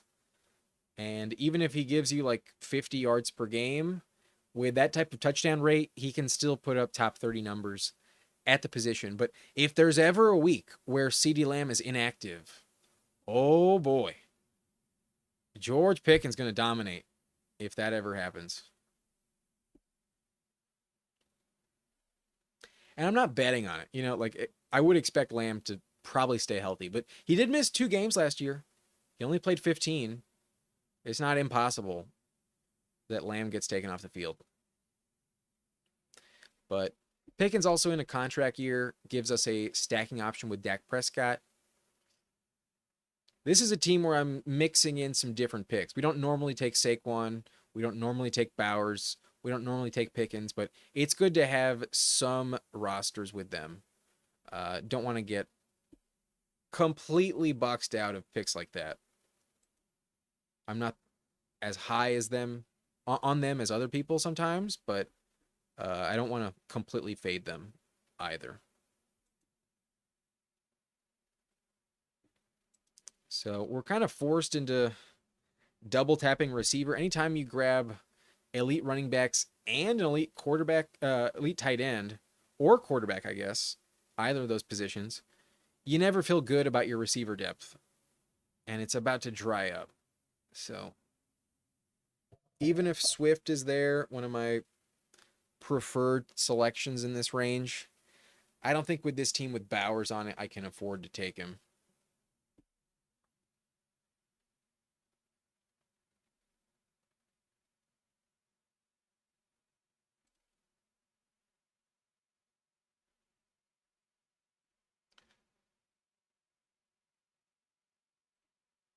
So Olave just comes off the board. I was not looking at Olave. We're locked into receiver. Jacoby goes. I would have been happy with Jacoby to pair up with Bowers, but not the end of the world at all.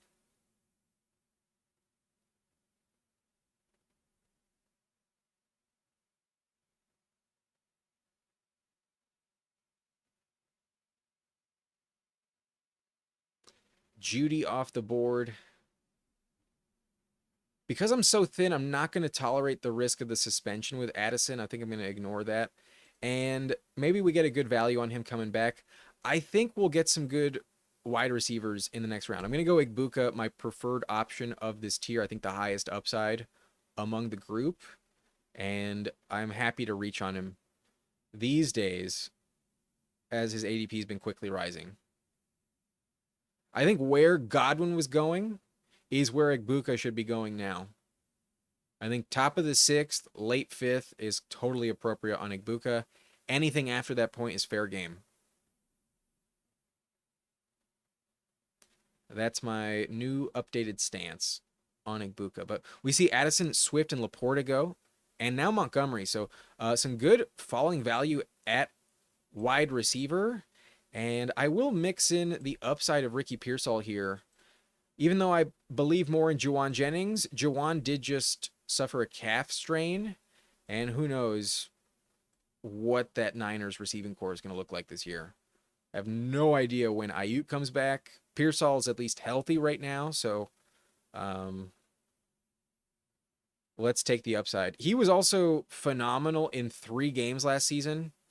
He missed 6 after getting shot, and then he was active in 11 other games. He did have 3 bagels, and then he also had like 8 total games with less than 40 receiving yards. However, in the 3 games when Pearsall went over 40 yards, he averaged 18 fantasy points. He scored a touchdown in each of them. Pearsall had an elite ceiling when they actually used him. Let's pull it up just to prove my point. Pearsall had a weird season last year.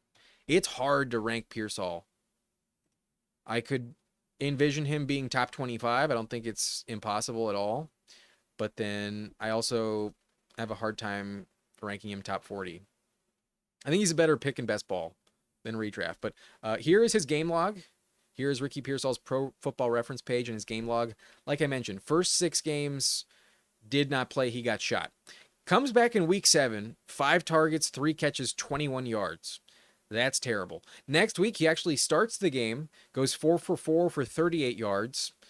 No impact at all in fantasy. And then the week after that, he goes 4 for 73 and a touchdown. That is good in fantasy. That I can work with. But then, like I mentioned, 3 weeks with a bagel. Terrible for the next 3 games. Then 1 catch for 5 yards.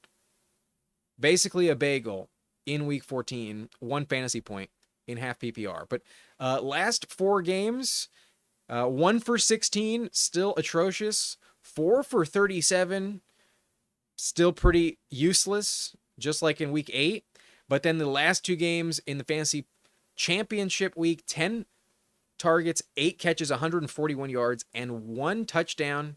An elite game from Pearsall. And then the week after that, 69 yards on 6 catches and a touchdown in week 18. So 3 elite games, averaging 18 points, otherwise basically a bagel from Pearsall last season.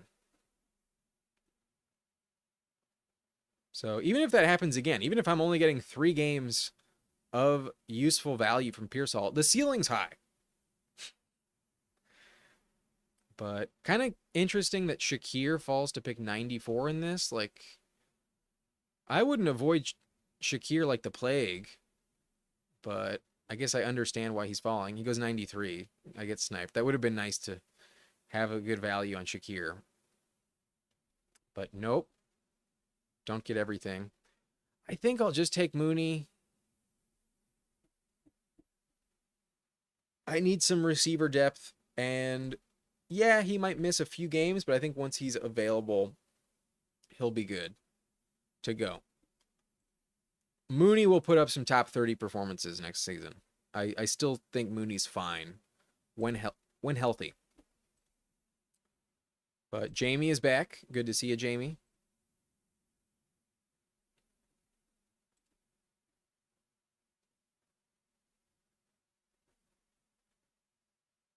I think by taking Mooney there, I can pass on receiver. And on this team, I don't really want Ayuk. I don't think it works well. I'll grab that third running back. I'll take Jalen Warren right here and hope for some good values at quarterback. I could have reached on Dak Prescott there. I could have taken Purdy as well with Pearsall. But I'm going to take a shot that I get some good options. I don't think I would hate this team with 3 late-round quarterbacks either. We are probably going to draft Geno on this team. We have Bowers. We can also draft Penix later on. And hopefully I get Dak at a value. I am not expecting Purdy, though, to fall back around. But leaving him on the board makes it more likely that Dak does circle back. Oh, but the team at pick 4 has CeeDee Lamb. I probably should have taken Dak Prescott if I wanted quarterback. Maybe Mooney was not the best pick. Maybe I should have gone Warren because I do like him at running back at this price. And maybe drafted Brock Purdy. But we will see. We will hopefully get a good value at quarterback. There's a lot of teams that have already drafted their quarterback. They might pass on QB2.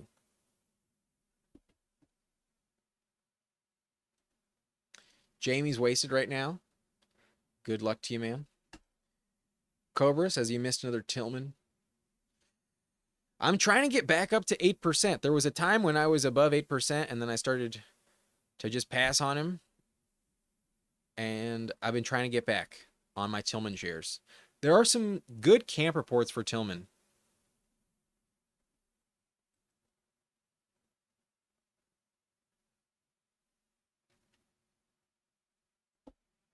I got Tillman at a good value, but did not take him over Bateman.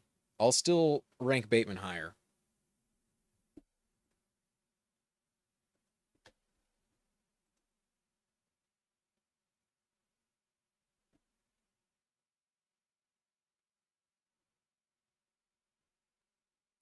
This is a fair point. I've probably taken Bateman less on the live stream, though.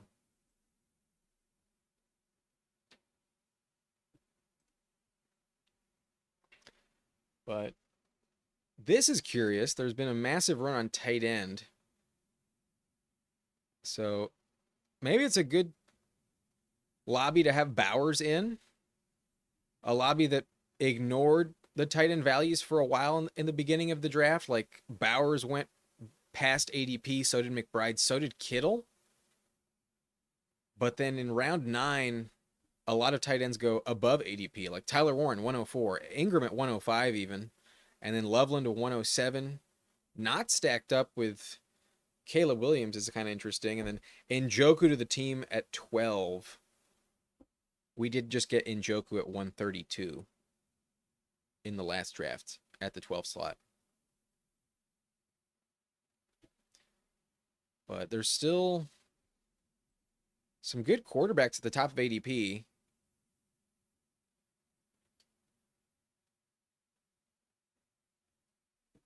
Let me show you. Right now, the top ADP has Ayuk, who just goes 116. And with only one pick left, I'm either getting Purdy at a massive discount or Dak Prescott here at this pick. Worked out pretty perfectly. Tyjae Spears, I might get both. Let's 100% take Purdy at pick 118. 15 picks past ADP. That's phenomenal. 100% going Purdy. So, wow. Didn't think it would happen, but it does. And then the team with Justin Fields goes Tucker Kraft. I think they're going to pass on Dak Prescott, and I think we're going to get Prescott to pair with Pickens. That's dope. Assuming we don't get sniped here, but I don't think it's going to happen. So, really glad I went with Jalen Warren. There's been a lot of running backs kind of sniped in the last round, and they go Caleb Williams. So, Prescott's available. Yeah, this is a no-brainer. Definitely going to stack up Dak Prescott with George Pickens. Fuck yeah, this is a good team. Very good team. We can start off Saquon, Bowers, Adams, James Cook, George Pickens. We take Emeka Egbuka, Ricky Pearsall, and Darnell Mooney. And I am glad I went Jalen Warren because we get Purdy to fall and Prescott coming back around in round 11.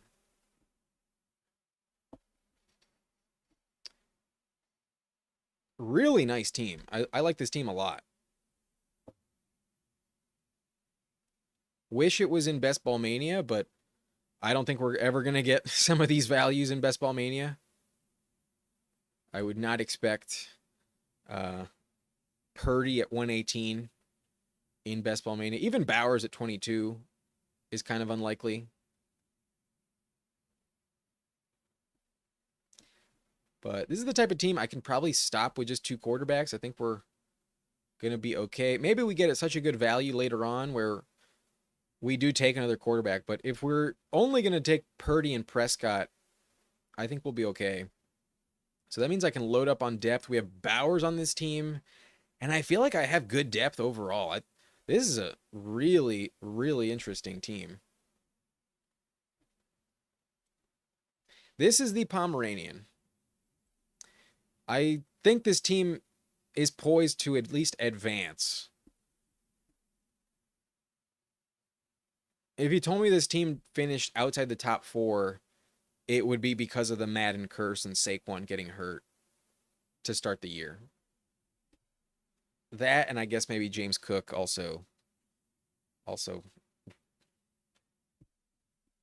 never doing anything. Like if all my Ray Davis shares work out and Ray Davis vultures like 10 touchdowns from Cook, Saquon gets hurt, and this team is not going to advance, but it feels like it has really good potential. Jamie, you're being too kind. You know the odds are still in your favor.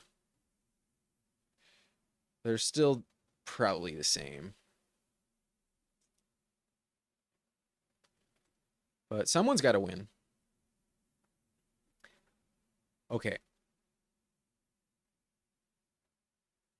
I'm thinking I might want Jake Ferguson on this team.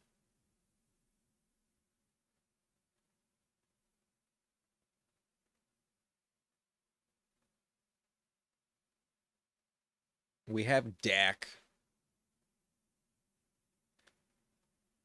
So in the event that Lamb does go down, we'd have some really high upside.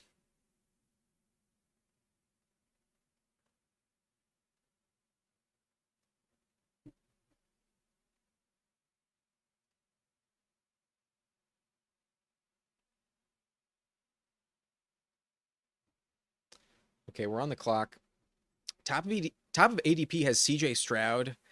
I don't think this works for this team. I think I'll just grab Geno in a later round. And I think I will just take Jake Ferguson. I don't think I need Goddard on this team. And then I'm not dying to draft running back above ADP with Rashad and Trey Benson. And we've seen Najee free fall. He just went pick 163 in the last draft. So not going to take Najee. Only 5 picks past ADP. Not going to take him here either at 147. Let's try and get a massive discount on Najee if we can. But might be wise to get back in at running back. And I do really like Tyler Algier, in all honesty. I kind of feel better when I take him with Bijan because that's really the only viability for him entering your roster if Bijan goes down. And Bijan at 23 years old is probably not going to miss time. But I think from just a solid standpoint, there's really nothing to hate about with Algier. And then the upside standpoint, if Bijan ever does miss time, the contingent value we've seen is top 15. Tyler Algier won some fantasy leagues 2 years ago, or I guess 3 years ago now, before they drafted Bijan Robinson.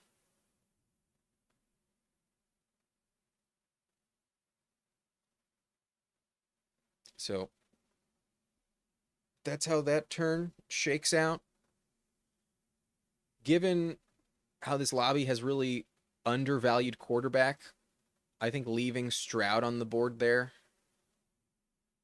was wise because that's not the quarterback I'm targeting. I have Bowers. I'm targeting Geno. So let's leave quarterback there. Let's let the market fade that position. Let's let some more quarterbacks come back around. And they continue to fall. Like right now, Stroud is still available. And the team with Nico is going to get him at 155, assuming they take him. They also have Jaden Higgins. It'd be pretty foolish to pass on Stroud here. They go Cam Ward. Shocking. I don't understand that. I know he has Calvin Ridley, but why risk it? The team goes Penix. Like I was pretty sure that team was going to take a quarterback. They just don't take Stroud. If this team passes on Stroud with Higgins and Nico, yo, what the fuck? But they go Braylon Allen. I don't understand that at all. PPR Tyler, what's up, man? Welcome in. I enjoyed the live stream yesterday. Oh, let's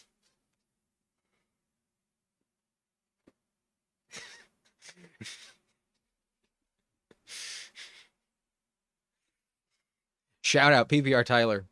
I like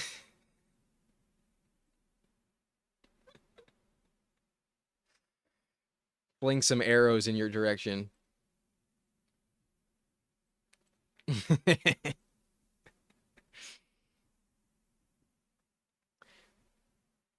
Yo, how is Stroud just like free falling? I don't get it.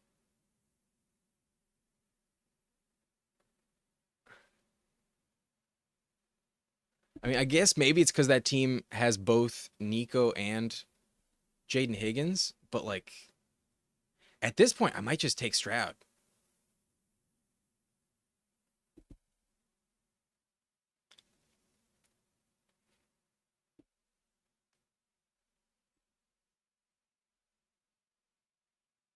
That team at 1 Kinky Kangaroo has Joe Burrow and Jamar Chase. And I don't really want to gift them CJ Stroud, but CJ Stroud does get sniped. Stroud off the board. And because that team at one only has one quarterback, I'm not going to gamble. I'm just going to take Geno Smith. Actually, maybe not. Maybe let's go Jalen Wright. You know what? Yeah, I will gamble. Given I have Purdy and Prescott at such a good price, even if I get sniped on Geno, I don't think it's the end of the world. Kinky Kangaroo might take both Stafford and Geno, but you don't need Bowers stacked up to work. I can also go Stafford to stack up with Adams. That also makes a lot of sense.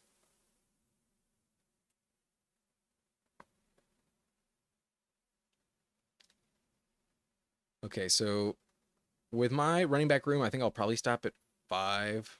We got Bowers and Ferguson. We'll stop at 2. I can afford it.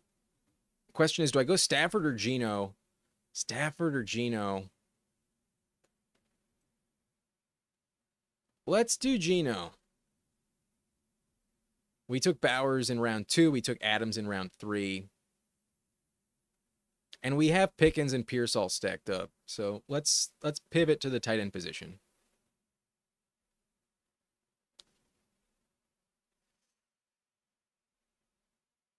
Okay. I might need to only draft receivers with these last 3 picks. I think I'm forced into doing that. Given we only have Adams, Pickens, Egbuka, Pearsall, and Mooney. I love the depth. I think we have really good receivers on this team, but I should probably grab another 3. Running back is Saquon, James Cook, Jalen Warren, Tyler Algier, Jalen Wright. Quarterbacks, Brock Purdy, Dak Prescott, Geno Smith. Tight end, Brock Bowers, Jake Ferguson.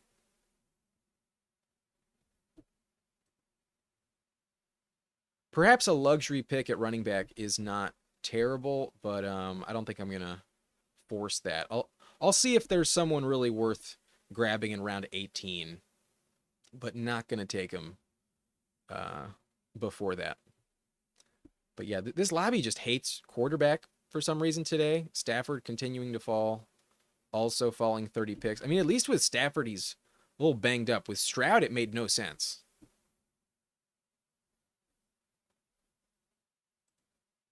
Thank you, Gregor. I do think this team is pretty good.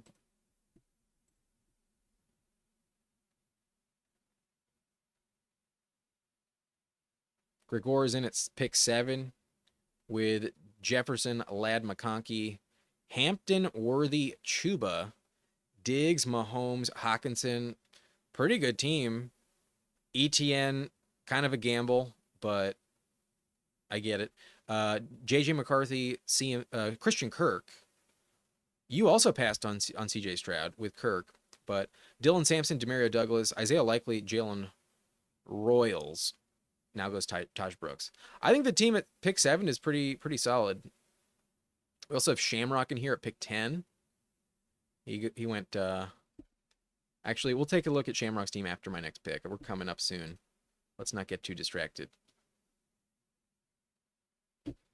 Let's show you the ADP.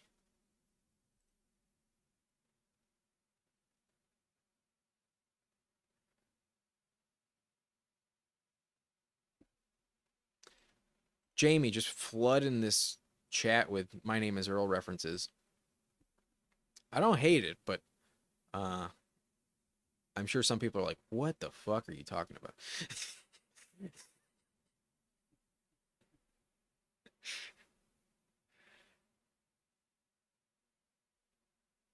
Dang, I kind of wanted Jalen McMillan. Kind of a bummer. But locked into receiver, we kind of already knew that. We'll gamble with Keenan Allen. If he works out, he's an elite pick. But if he doesn't work out, I still have 2 more draft picks. And all of these late round options are gambles in the first place. So I'm not going to panic. I think with Keenan, though, I think I should take uh, two more receivers. I don't think I can get away with just seven on this team. So receiver, I think is the way. We do not get Dante Thornton to pair up with Geno Smith.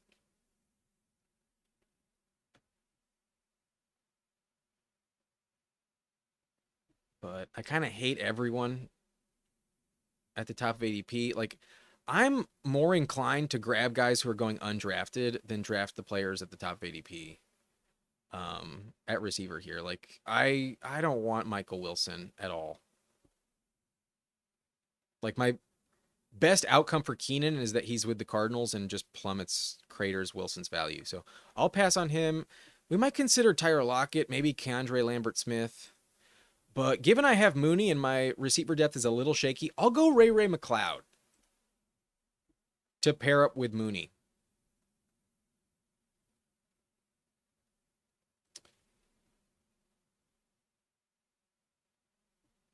If Mooney misses any time, Ray's the guy. Ray had over 100 targets last year. It's shocking, but it's true.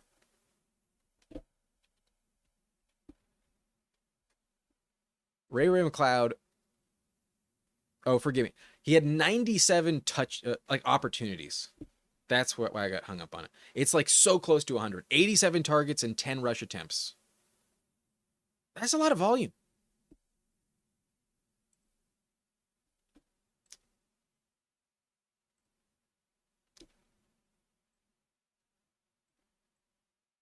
So, need someone to contribute if Mooney's not going to do anything.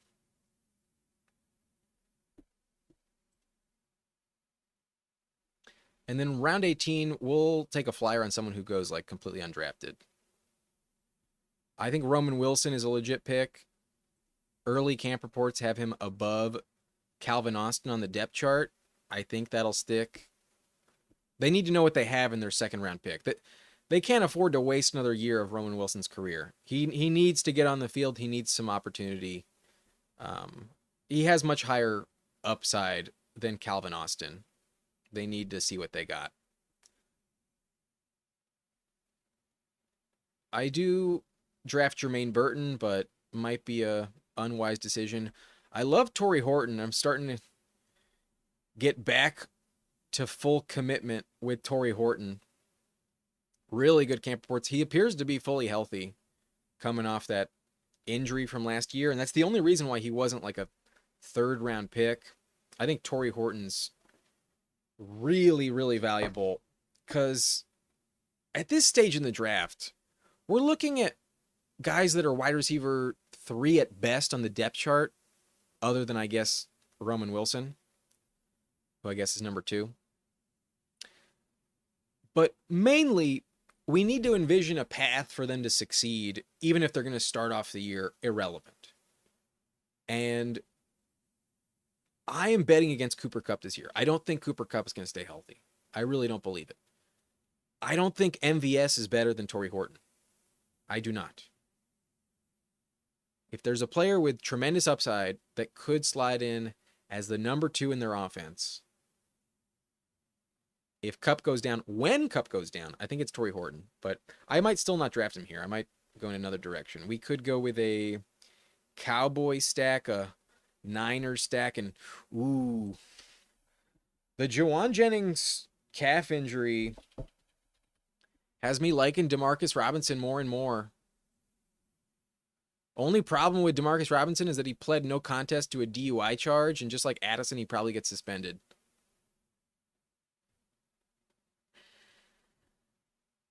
But I got Brock Purdy.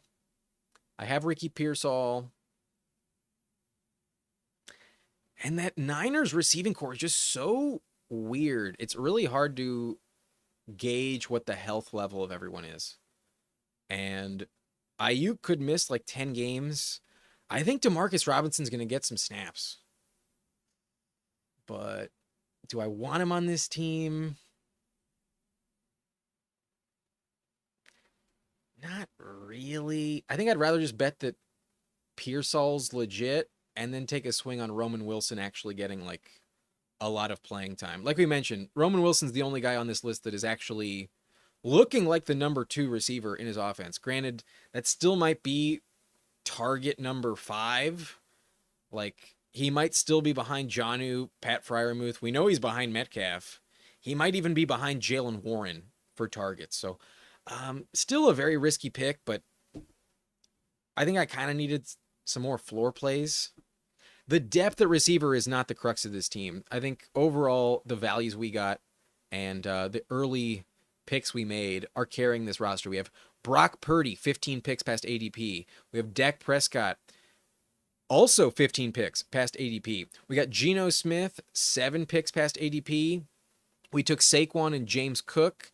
We also grabbed Jalen Warren in the 9th round. We also have Tyler Algier and Jalen Wright. Some handcuffs with elite potential if the starter goes down. At wide receiver, we're rolling with Devontae Adams, George Pickens, Emeka Egbuka, Ricky Pearsall, Darnell Mooney, Keenan Allen, Ray McLeod, and Roman Wilson. I like how it started. The final few rounds of this draft are a little bit shaky, but if any of the rounds are going to suck, you'd want it to be at the end when it's least relevant. And then at tight end, we have the best guy available. We do have Brock Bowers, and then we also have Jake Ferguson. So this is one of the rare rosters I actually like my team, how it all shaked out when I took Bowers in the 2nd round. And I might regret not doing this more often. I might regret not taking a bit more Bowers because this team feels really strong. And I also have Geno Smith as one of my most drafted quarterbacks this season. I think Geno's a massive value, and I wish I had him stacked up with Bowers a little bit more. So, lesson learned, you can still make this work. I like this team a lot. I think there's high upside with this roster. Shamrock likes it. Says I got some great guys. And oh yeah, we were gonna check out Shamrock's team. Who was it? Pick 10. Let's pull it up on the side view here. Okay, so goes with 3-6-7-2 for the build with Baker, Kyler, and Jared Goff. Took Baker in the 7th round, Kyler in the 8th. So a bit of a reach on both players, but do stack him up with Harrison and Mike Evans. And then got Jared Goff at a massive value, pick 130. That is a stack with Amon-Ra St. Brown. So huge value on Goff, kind of cancels out any of the reaches on Baker.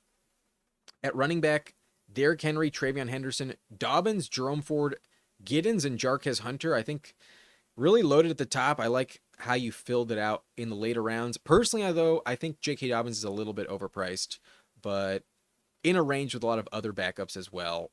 A fine pick. Not going to fault you. At wide receiver, we got Amon-Ra, Marvin Harrison, Mike Evans, Zay Flowers, Luther Burden, Dante Thornton, and Alec Pierce. I love it. And then tight end, Dalton Kincaid, Hunter Henry. I may have wanted a 3rd tight end on this team, but with the value you got on Goff, I don't think 3 quarterbacks and 3 tight ends was the way. I like the 6th running back with kind of the fragile start of just Henry and Travion as starters. And I think you can tolerate some risk with Kincaid and Henry. Maybe Henry is just as safe as last year, and then Kincaid hopefully bounces back. I love the team, Shamrock. I think it worked out really well.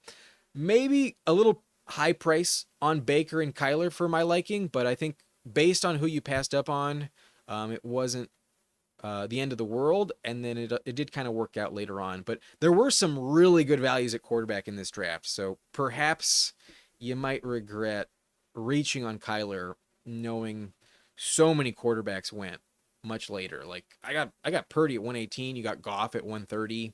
There were some big discounts at quarterback in this lobby. That's all. Hindsight always 2020. Never gonna know before it happens. Anyways, I think that's gonna be it for the live stream. I think so.